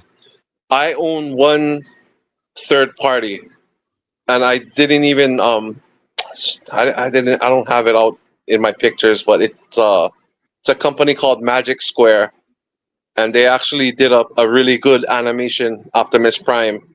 The Mhm. only thing about it that's negative is it doesn't have the trailer, and to me, it's like you almost Yeah, always gotta have the trailer for Optimus. yeah. But it's an excellent animation, accurate Optimus Prime. And I believe it's called. So, oh, sorry, Elusive. Go ahead. no, just go ahead. I was just going to ask you, the poster you're referring to, is that the one where it's the MP44S? That one? Yes, correct. Now, I was going to tell you, I noticed also on that post of yours that it comes with like a trading card. Yes. How dope are You those? know, I think all of these come with a trading card. Oh, nice. Okay. Oh, but you haven't since you haven't opened these, you haven't even seen those, right? No, I've seen Oh, the MP44 because I that one I actually took it out of the box and looked at it. I didn't transform it yet. gotcha. But I think in Yeah, the that's post when cool. you look at it, you can see the card like it's taped to the back of the plastic tray that it's in. Okay, nice. There's recently like a card set, right? I think Dynamite or who did The it? I don't 40th know if you saw them. anniversary, yeah, Yeah, that's pretty cool. and it's a pretty cool looking one, yeah. So this is the well, technically it's the Japanese reissue of the Power Master Optimus Prime, but in Japan this is called Super Ginrai. Mm. And unlike Convoy, where it's Optimus Prime, but they just call him Convoy, technically Super Ginrai is a whole different character. So Ah, after the movie, I think they did one more season of animated in America, and then they ended it after the third season. mhm. And ironically, they brought Optimus Prime back in the end. I think it was like the last episode. They brought him back to life. But in Japan, they went off and they did like 3 or 4 more seasons. And Ah, Super Ginrai is like the direction they took it in. It's almost like they're mechs again. So if you look in that compartment in his chest, uh-huh. that's the pilot. That's Ginrai. He's like a truck driver, Oh, so but Okay. it's more like Gundam Wing at that Yeah. point. kind of, yeah. But like the in Japan, like I didn't read through the whole thing. Like I watched some of the anime, but like they become transectors, which is kind of like they're Autobots themselves, but then they pilot the larger robot. If that makes any sense, like Mm. they took it in a different direction. But this basically is the Japanese version of the Power Master Optimus Prime, and the reason this is my probably my favorite original G1 toy is the Japan version. They have die cast. So if you look at the cab, that's actually all die cast. The American Yeah. version, which I have one of the pictures is coming up, is I have the American version of it. It's all plastic. And like Yeah. even the windows are like stickers. This one it has the translucent blue plastic, die Nice. cast cab. The reds and blues mirror the original G1 Prime way more than the Show me some Japan. American version. So and like even like the silvers, like everything matches the original G1 Prime way more than the American version of Power Master Optimus Prime. But I just like he's just a cool looking brick. I mean, so like this robot is basically Optimus Prime combined with his trailer. You can kind of Yeah. see it on his legs, like the trailer's Yeah. folded up, and And his so back. Too. Yeah.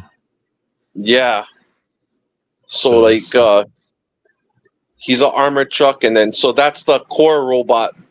That's the cab when you transform it okay. into Just the the cab itself. yeah. Nice. So there's a small version, and then you kind of half transform him and put him up in the bigger body, and that's like the super robot mode. Yeah. Yeah, that's sick. So that's kind of how I just display them like that. And Yeah, even the that's trailer, when you want, you can fold it down. I didn't take pictures like that, but the trailer turns into a battle base. and you can put that smaller Optimus Prime in that. Inside I of it. just I didn't take to take pictures of it in the battle base mode. That's dope. So this No, is the 15th packaging is anniversary. amazing. Love this shit. Yeah, I love the Japanese artwork and the packaging. So this is the Takara 15th anniversary reissue. These came out in the year 2000. It was in Japan, so like I didn't see this because like these probably would have came out in like the comic stores and stuff. But this was, I think, just in Japan. So this was something I got maybe about 10 years ago from eBay. But it's Takara. So around the year 2000, they did a bunch of reissues of the original G1 toys, and they're really good reissues. Like the weight, the quality, just everything is really good. Yeah. But yeah, this is one I just love the box art on this one. Yeah, that's super cool. And then we have this. And then this one is the 2007 Encore. So I don't know if it was to coincide with the Michael Bay movie, but 2007 again, Takara did another like run of reissues, and this is the Optimus Prime convoy of that. And then these both are sealed in box, so I didn't even take them out of the boxes yet. That's cool. Yeah, Yeah, and I it's mean the same that great. presentation makes you want to keep it in there. You know what I mean? Yeah, it kind of works in there. Like these ones, I'm not as eager to open. You know, Yeah. they look good in the box. And I don't know if you noticed this too. Speaking of Japan packaging, that grid that's on there, that's even that tumbler I showed you for Mace, it has that grid on it. Yeah. Very similar. Yeah, they use that grid on their older toy packaging. Yeah. Love that artwork though. That artwork's so cool. Yeah. Yeah, so this is the American Power Master Optimus Prime. One of my favorite toys. So this is my complete in box one. Nice. Pretty much barely played with. The stickers aren't applied on it, so it's basically new in box. It's not sealed, but whoever had it before it looks like they just looked at it, then they put everything back in and left it in the box. So I just real happy to have one that's nice and in the box. Yeah. Yo, is that Sergio's complete. cat? Just out of curiosity? Nah, I think it's Johnny. Oh, okay. He's trying to be in the sorry, show. mine. No, you're good. No, shout out to your cat. I thought it was Sergio's. Yeah, I don't know. They're having a party right now. But yeah, this I just love that Optimus Prime art. Like he's just jacked. Yeah. And like even the pose, the helmet is super dope. You got the hand out, you know, classic hand out pose. Yeah. Dope. I mean the artist that did those, that's one thing. Like when these originally came out, I was done with Transformers already. Once I saw the movie and they killed Optimus, I was done. Like I couldn't do Transformers after that. So like I just completely, like, I didn't even know about this toy as a kid, because if I seen this, I would have lost my mind. But just the trauma from seeing Optimus Prime die, I was just completely like, I was no, done y'all with killed my Transformers. boy. No. Yeah. So it's kind of sucks. It kind of sucks because, like, in retrospect, when I look at it now, like, this was a really interesting time because some of the coolest and rarest Transformers came out in this during the Target Master, Power Master era. Some of the most interesting G1 Transformers. And like, normally I'm a traditionalist. Like, I'm always gonna like the original the most, or you know. But for me, like, even though it was my favorite childhood toy, when I discovered this Power Master Optimus Prime, he became my favorite Optimus because I just like how cool it looks. Like, you know, you can do so much with it, and when he's in the super robot mode, like you can see in that box art, like he's just such a powerful looking robot, like so cool. Yeah, he's got a lot more. Seems like he's got a lot more guns or like gadgets. It's similar. I think the TMNT line. The later it got in, I think right 93, 94, I believe. Like they had a lot more like interesting takes on the turtles than the original run. So they you know, they're going all out, creating all kinds of characters. No, it's fun. So And this you got this is my original one of my original storybooks from when I was a kid. the artwork on that is sick, man. Yeah, it's really cool, and I think that's why, like with the masterpiece, I always like to lean more toward the toy aesthetic, because like the art from these books is just what's so visually striking to me. Like, I love the cartoon, but like if you want me to pick like between the cartoon art and the art from these books, I'll take from the art from these books every time. Yeah, this has a more like sci-fi. I don't know, like Yeah, a space like a pulp age. magazine feel. Yes, right. Yeah. Oh, yeah. Like, is that on that one specifically? How would Sergio say? Is that sun kissed, or are the colors like just that light in general? Are they supposed to be more vibrant? I think that's kind of what it is. It's supposed to be orange. I believe it might be a little faded, but it's not terribly faded. Okay. And it's Marvel books, like you said before, which is Yeah, interesting. Marvel books. Yep.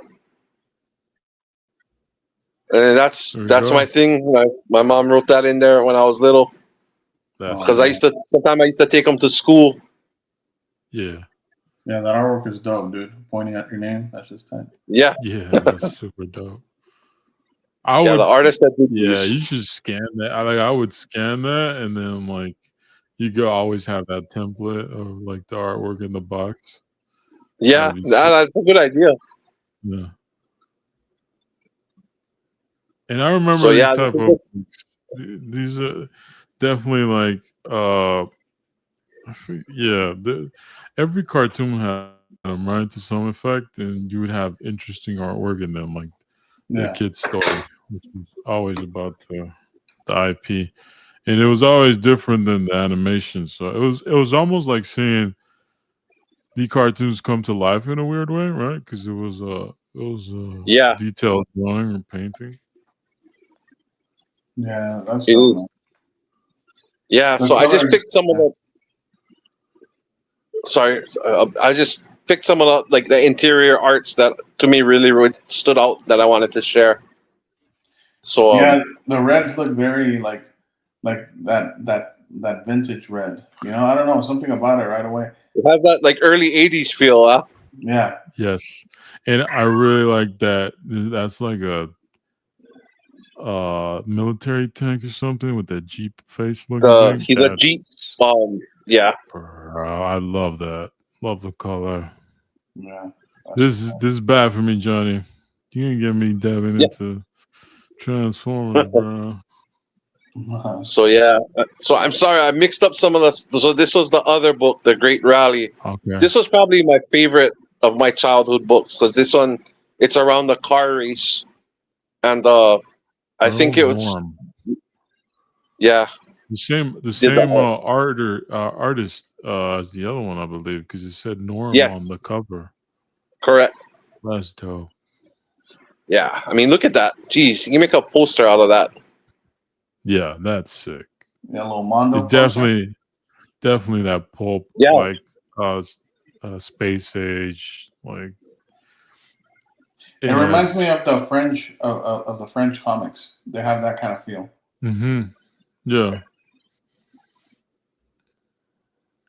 Yeah, right there, the Great Car Rally. So this was probably my favorite of the old Transformer books. Bro, look at that artwork. Yeah. Even like the people next to him, like super impressive. Yeah. And this is for a kid's book. Yeah. Right. Don't make them like they used to, man. No, they don't. Yeah, that's dope, man. The fact that those are the ones from your childhood is even crazy. Yeah. You had a full race and then just people shooting it like these Transformers with their guns out. Oh, yeah. Hilarious. Autobots, Decepticons crashing the party. Yeah. Yeah, so same thing. It has the. That's sick. Yeah, that's jazz right there. Nice. So yeah, this is just some of, again, I just picked the artwork from the books that I thought was the most stand out. I mean, they're all stand out, but I just wanted to share the ones that were really stood out to me. Yeah, the shading on that buggy is dope, dude. That's just tight. Bumblebee. Yeah, and that's right they're in the arc, and then before they wake up, the inside of the ship repaired them, and nice. Did they ever have video games, Johnny? 'Cause I never really. In Japan, they made one. The crazy thing is, and I can't believe it, they never made one in America for like a Nintendo or. I think there was some PC games. Yeah, I just don't understand that. It would have been a seller. I mean, even if the game sucked, I mean, people would have bought it. I mean, you think of like what was the one that I played a lot? There was all cars with Sweet Tooth as like the Sweet Tooth like the clown. Yeah, you're talking about Twisted Metal. Twisted Metal, right? Imagine like Twisted Metal, but they transform into like shooting each other. That's great. Like, that would be insane. It would have been. It seems like it's right there. I'm surprised. It's all right there, right? Yeah. Who knows? Now maybe they redo. Maybe they introduce a video game. So, like recently, like for the PlayStation era, they did do a couple Transformers games. I want to say PS3 had one, Battle for Cybertron or War for Cybertron, but the aesthetic is very different. Like it doesn't look like G1. It's kind of its own thing. But it was a really good game from what I heard. I never got it, but everybody tells me that was a great game. So that's something I might have to go back and try to rediscover. But yeah, that's Cliff Jumper holding the Cliff Jumper, the little red car. That was actually the first Transformer I ever got, like from the store, like when I first got into Transform. So that's why Cliff Jumper is always a little special to me. Because that was, your first one. But yeah, it was and I don't have that original Cliff Jumper anymore. Of course, pretty much all my childhood Transformers got wrecked. I played with them so much they just didn't survive. Oh man, yeah. You know what? I don't think I ever had a Transformer toy, which sounds crazy now. Yeah, so I really like that one. So if anybody's wondering, that black Cadillac that Optimus Prime batted, that's actually Megatron in there. Oh wow! He tried to ruin the race for Cliff Jumper. Prime had to step in and and check him. He got Babe Ruth. He got Babe Ruth, bro. Get the fuck out. Yeah. He took a telephone pole and had to check Megatron real quick. Look at that! Yeah, it looks sick. Damn, dude. Look at the you see how eyes on the what was that? Cliff Jumper, you said? Cliff Jumper, yeah. So he turns the headlights into eyes. He's a little worried. He's a little worried in there. That's sick. I mean, as a kid, I just remember flipping through these. I'm surprised these books are even still together. Like, I used to go through these so much, and I used to make my mom read them to me so many times. But I mean, just the art and everything is just amazing. Yeah. I'm just looking at this mad. Like, why didn't I have Transformers in my life when I was a kid? Yeah. So that's Skywarp shooting at Mirage. Oh, so he's like a race car? Like Mirage was a race? Yep. Ooh. Sick. Yeah. Yeah, so they did the movie recently, and Mirage was in it, but he was a Porsche. So that was kind of a controversy with some of the fans. So originally in G1, the Porsche is Jazz, but for the movie they changed it to Mirage for whatever reason. But Mirage was originally a F1 racer. That's sick. Yeah. So this is pretty much the packaging on this is crazy. Yeah. So this is pretty much the pride of my Transformers collection. This is a unused in box. It's not sealed box, but it's unused. All the things inside are sealed. All the packets with the papers, the decals. The toy is pristine. This is a original 1988 Super Ginrai from Japan. Oh wow. You just don't see this. So you can go on eBay and look for this, and they have beat up ones that from sellers in Japan, and they want anywhere from 250 to 350. But the box is destroyed. The toy is yellowed and beat up, and the smokestacks are the chrome is all gone.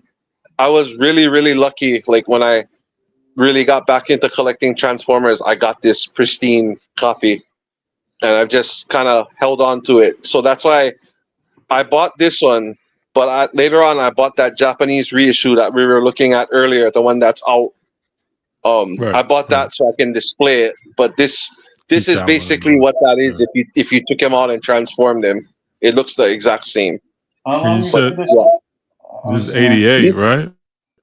Yeah, 1988. So I got this That's as one. old as me, bro. This 36 years old. Yeah. And So how long have you had it, you said? I want to say about 10 years, maybe. And since Probably you about purchased it, have you ever seen Yeah. a completely sealed copy? No. That's crazy. Yeah. No.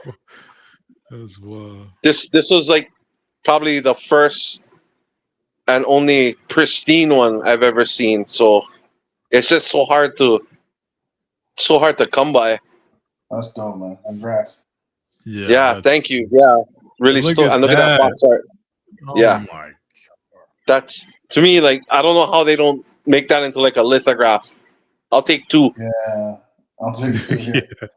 Yeah, I'll take one I too. mean, I love the way they make. I mean, again, in the Japan, this is Ginrai, but I'm gonna call him Optimus.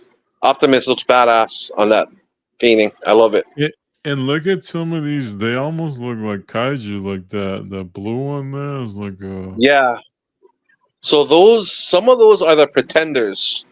So Okay. at the very end of G1, they did these robots called the pretenders, which is basically like a plastic shell, and they were like monsters, or some of them, like a lot of the Autobots look like regular people. And then when you break the shell, it's like 2 halves. You snap it open, and then there's a little robot in there that'll like turn into like a car or a jet.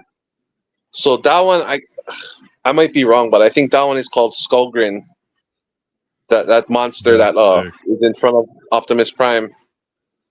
And forgive me, I think I'm wrong, but I think it's Skullgrin.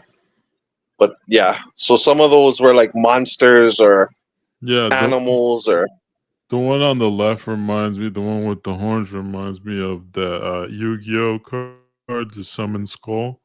With the, Oh yeah. Yeah. That's dope. Yeah, that's sick, man. Yeah, I love that piece of art.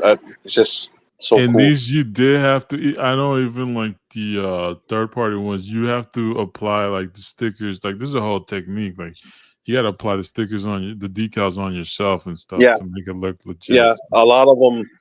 So It's even very with this, tactical, right? Like you gotta like not only are you transforming, but you're also like applying the things to make it what it is. yeah. And you better not So fuck with those that's an stickers. art. That's an art in itself. Doing Yes, the it's the decal. art in itself. Yep. I heard a lot about like those toy tubers talk about like different methods of doing it. Yeah. And like even like the modern Transformers they come out with now, like the more mainline, the I don't want to call them low end because they're not low end, but like the mainline Transformers, they're not so much with the stickers now. But there's a company called Toy Hacks that makes the sticker sets for these modern Transformers, and they make it look 100 times better when you put them on. Oh, So okay. that's pretty cool that they keep the tradition alive if you want to go that route. Yeah, if you want to customize it. Yeah. Yeah. That's dope. I like that. So that's him in his tray. I just took it out to take pictures. That's what you got back in 1988. You got that's Ginrai on the side there. His shoulder cannons, his ion blasters, and that's the only part where he's a parts former is his head. That doesn't tuck into the truck like the original. For the core bot, it does, but for the super robot, it's a separate piece you put on. So, okay, so Elusive, there's a trading card right there. Yeah, look at that. Godmaster. Yeah, so that's the sealed packet with all his stickers and all his little brochures and. Bro, so yeah, I just seeing that just like that's fucking dope. I haven't had the heart to take that card out yet and like put it in a card saver yet. Yeah. I should, but I kind of like to just leave it in the bag sealed, like for now. It makes it feel special. Yeah, it's still sealed, man. Like, yeah. Yeah, dude. But yeah, that's so like a lot of I'm not 100% sure, but I think even the original G1 Japanese toys had trading cards in them. We didn't get that in America, but Japan they came with trading cards. Yeah, all out. Yeah. Look at the amount of decals you have to put on there. Yeah, that's some work for sure. Yeah, he's a pretty wicked one because that Japanese reissue I had, again, the one in the earlier pictures, I did the whole decal sheet with that one, and it took me, I want to say like 2 hours to do the whole robot. Yeah. Yeah.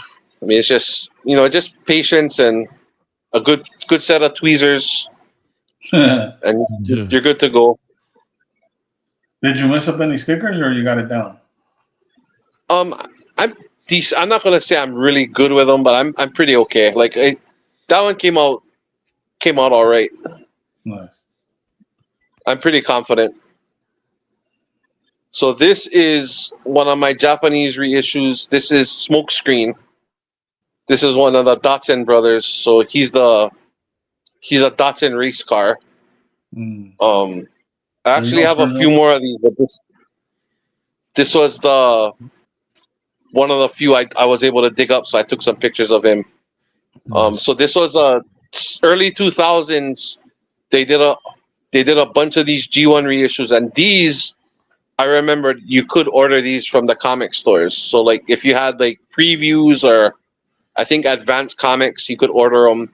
You could order these Takara. These are from Takara, Japan, but I remember these being available. And the sad part is I don't have an Optimus Prime yet, but I'm waiting for the stars to align for that one. Nice. But I like how it's you can kind of just leave it like that and display it. But eventually, I'm probably gonna take this one out and display it with once I get my G1 display going. Yeah, that's sick. Yeah, he's one of the nicer. Like there's him, Blue Streak, and Prowl. I want to say Smokescreen. I kind of like Blue Streak too, but I think I like Smokescreen the best. So this little dinky thing, this is a Japanese PVC figurine of Super Ginrai, but again, we're gonna call him Power Master Optimus. This is just a rare little weird thing. When you spend too much time on eBay, I was able to find this. Those are the best ones. Yeah, there's no such thing as too much time on eBay. Yeah, but this is just a fun little thing. These I don't know if it was blind boxes in Japan. I think it was blind boxes, and you could get like a bunch of these later G1 characters. So for this character, there wasn't a Megatron, but the character he fought was Overlord, which was this robot never came to the US, so we never got an Overlord toy in the States. But he's actually one of the most sought after original G1 toys. And so there was like Overlord, there was some of the other Power Master Transformers that you could get, and it was just I think it was blind boxes, and it's actually like a little model kit. Like you got to put it together, like the legs pop on, the arms, the shoulder guns. Nice. But it's just a cool little piece. Yeah. That's dope. Yeah, I think it's really cool. It's dangerous too, because I think some of us are gonna start looking at Transformers. Yeah, I may or may not be on eBay right now. That's what I was saying, bro. How did I miss out on this? And look, Johnny already showed me there's a party van TMNT Transformers. You know what I mean? That's dope. Yeah. And a Knight Rider. If you fought with Kit, you know what I mean? There's one out there too. You know what I'm saying? Knight Rider. Come on, man. Yeah. Dog. Sergio woke up. You know what I mean? Took a power. I mean, listen, I'm pretty guilty there because I was on eBay as well. You know, I'm hearing Jonny talk. Look at him. Yeah. Everybody's on Sorry, guys. that's There you fun go. though. What I learned is Japan makes everything better. Come on. Yeah. I mean, you can't deny it. Yeah. Yeah. Was this an American property that then Japan took off with? Did you said like 3 extra seasons? Did it start as an American thing? So Transformers, yes. So Okay. how it went was, again, like it was originally the Diaclone toy line. Then Hasbro bought it. To make it their own, they hired Marvel to do the mythology, create the characters, Okay. and then Japan ended up doing, taking translating the cartoon, and it was still Transformers in Japan, but like, so in Japan, it's not Autobots; they're called just the Cybertrons, and in Japan, it's not Decepticon; they're called Destrons, Okay. and so like basically the cartoons were the same thing, just translated in Japanese. Mhm. Some of the characters, so Optimus Prime is Convoy. Um, Smokescreen, I think, was just Screen. Like Bumblebee was just Bumble. Like just Yeah. little tweaks here and there, but it Differences. was the Yeah. same cartoon. But once the movie came Mhm. and the last season of the American animated series finished, Japan, instead of canceling the show, Japan kind of just did their own thing after that and came out Expanded with it. their own continuity. Yes, Yeah. and I want to. I could be wrong, but I think it was like 3 or 4 more seasons, and they Nice. kind of just really took it like more in that direction of like where the Autobots and Decepticons are actually like mechs, but Right. they don't call it that. Like they say that humans are quote unquote transectors, which is like the human is the Autobots, and they pilot the bodies, but Mhm.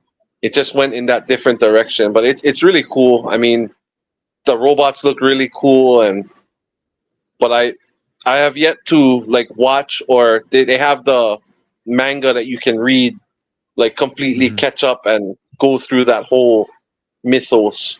Yeah. That'd But be sick. it's its own thing, and it's very cool though. I mean, I gotta say. Yeah. I definitely want to check out at least the comic book. I think it's like up to 14 issues or something.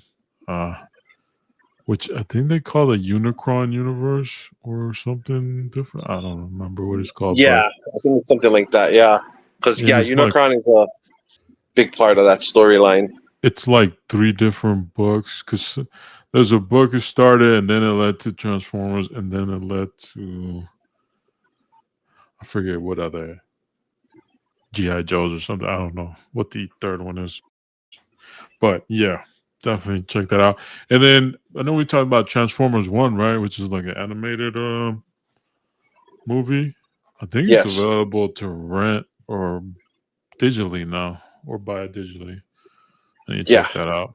I haven't watched it. Did you check it out, Johnny? I'm probably gonna catch it on the streaming. We didn't watch it in the theater because I was busy watching all the horror movies, but I had a couple of my coworkers saw it and they said it was really good. Yeah, I heard a lot of good things. I think Yeah, I need to check it out. I think it's on streaming now. But yeah, that's dope, man. Um, yeah, definitely appreciate you showing us that. And I'm Yeah, that's a sure. long time coming, Johnny. Yeah, Hopefully, we do another yeah, episode. And what other line of collectibles you would want to show, man? Because we know you got the diecast too, yeah. Yeah, and don't be keeping any I gotta secrets start about sharing some of my cars.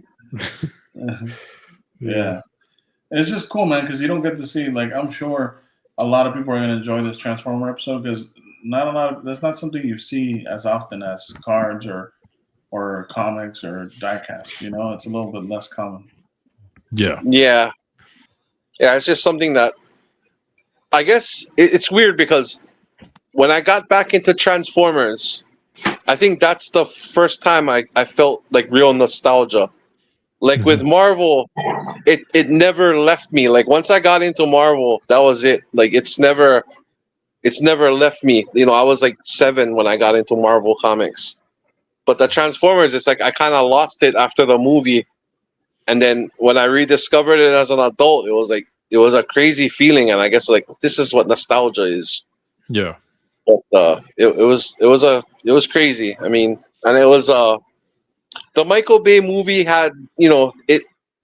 I loved the first movie, and it got me back into Transformers. But I was like, yeah, I'm not gonna get back into collecting the toys because it was even back then it was expensive. If you wanted to get original G1s, it's crazy. It was crazy even back then. But seeing that masterpiece in that video game store, that just kind of set it off for me, and I was like, okay, I can't look away anymore. I gotta, Yeah. you know, this. You got me. Yeah. What can I do? But Yeah, I don't regret it. I mean, it's fun and it's a very cool thing, and just discovering like the Japanese lines and some of the other Transformers that was made later on. It's just really cool. I like what they're doing now. They're expanding to other IPs. Which is Yeah. kind of cool. Yeah, I'm just curious, Johnny. Like, if value wasn't an issue, that we're all the same value, what would you, if you have to pick one of your collections to get rid of? You're gonna keep your comics, your Transformer toys, or your cards? Oof. Oh, That's great. You know what I mean? man, I don't know if I can answer that. Well, you know, the house is burning. You got to hurry up and fix it. You know what I mean? It's so You'll lose it unfair. all. You'll lose it all, Yeah. Johnny. I'd probably end up going down with them. That's a cheat right there. Yeah, that's Yeah. the first person that's ever used that I'm answer. taking them with me wherever I go. Yeah. Yeah. But that's a tough one, Elusive. Because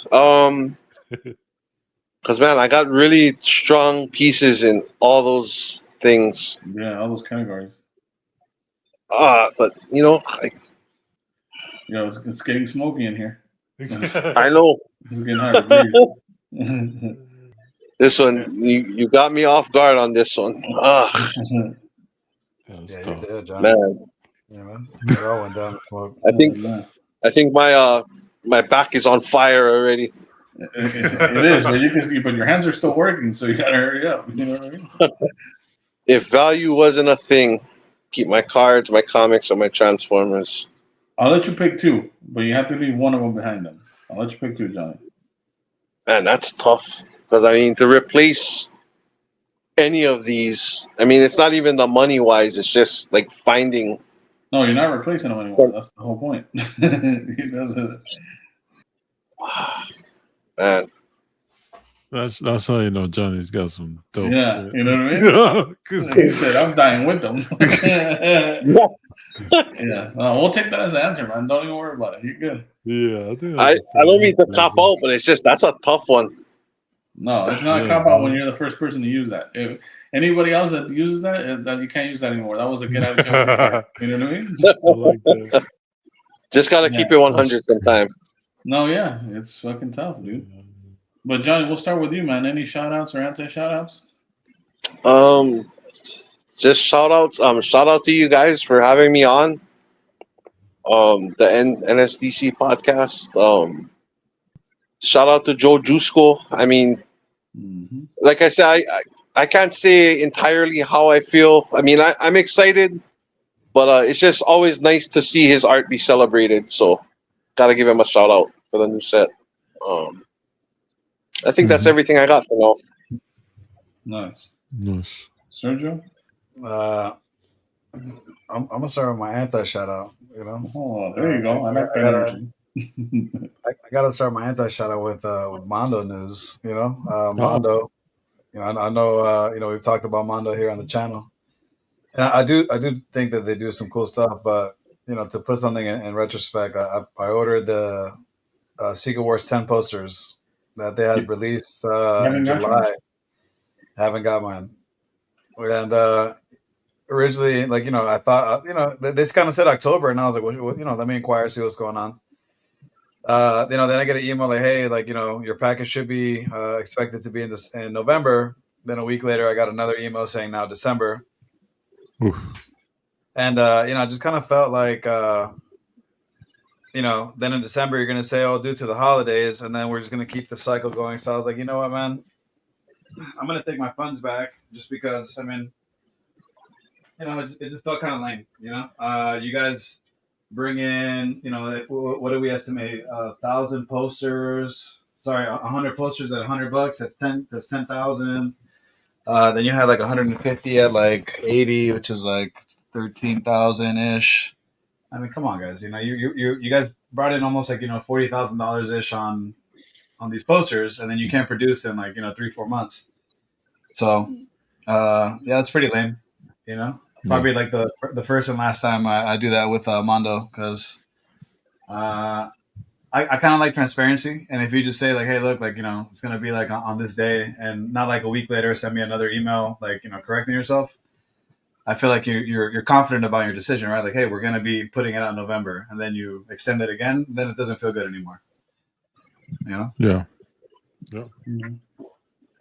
Absolutely. So big anti shout out to them. That's just lame. You guys collect the money like early on. You're going to sell out of certain things. I feel like it's like, come on. Like, I think they sell out every Marvel one that comes out pretty much sells out, right? The posters, the Gambit. For the most part, yeah. For the most part, keep it on smaller print runs, and like, just have it ready, man. Like, it shouldn't take you like 4 or 5 and then 6 months to like make a poster. Yeah, that's rough. Yeah. And shout out. I mean, man, it sounds like a broken record, but shout out to the homies out there. You know what I mean? I haven't been too active, but I'll see you guys. See everybody out there. We're about to have a show and tell, which is going to be the best part. I'll show off a couple of things, but for private eyes only. You guys don't get to see that, you know what I mean? But anyway, I'm gonna shout out.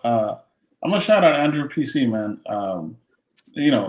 We already know his style, but every now and then he still pops up with something. I'm like, man, I've never seen something like that. It's very unique, Yeah. So shout out to him.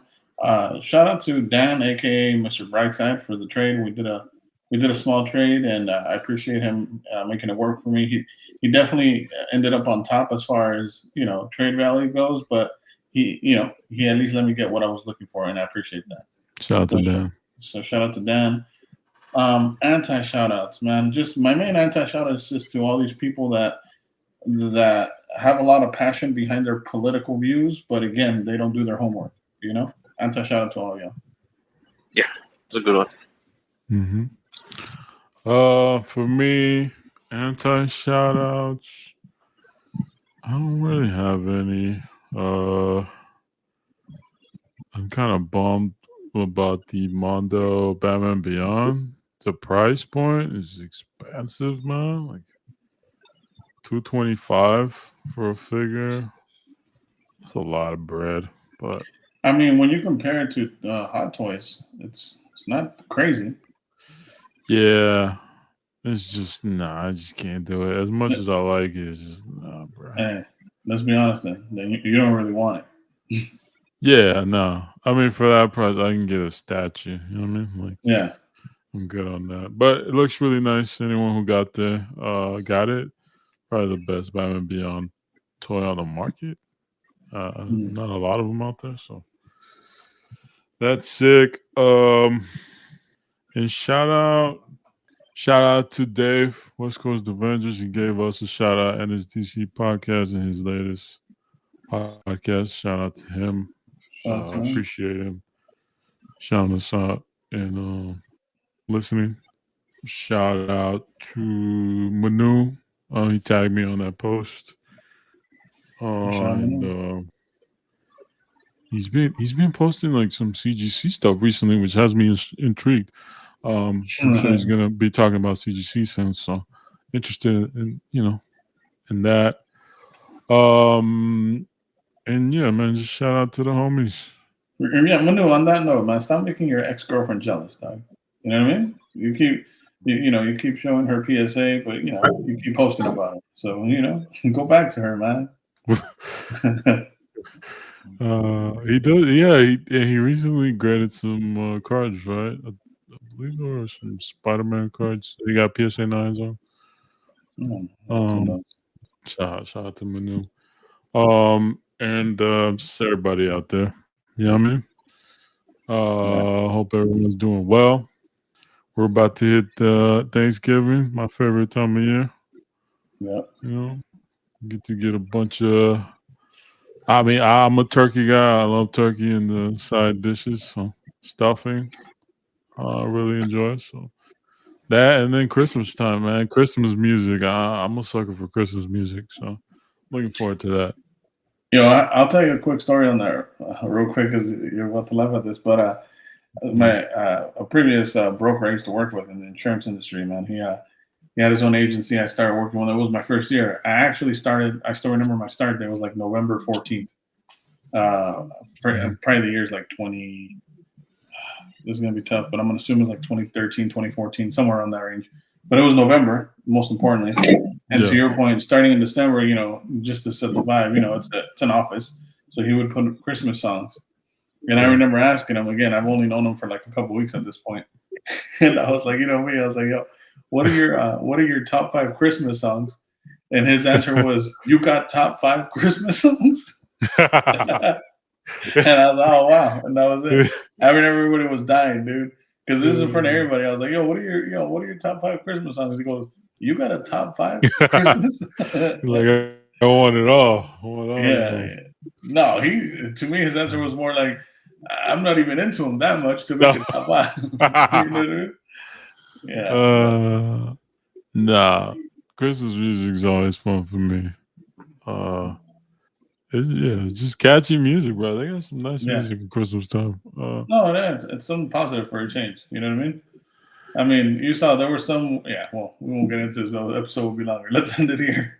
What are you talking about? No, it'll probably be edited out. But don't even worry about it. We've been going for 2.5 hours. Yo, appreciate you joining us, Johnny. We'll definitely, like Doom was saying, you're not a guest. It's an open invite to you at any time you want to come on. It's really what it comes down to. Sure.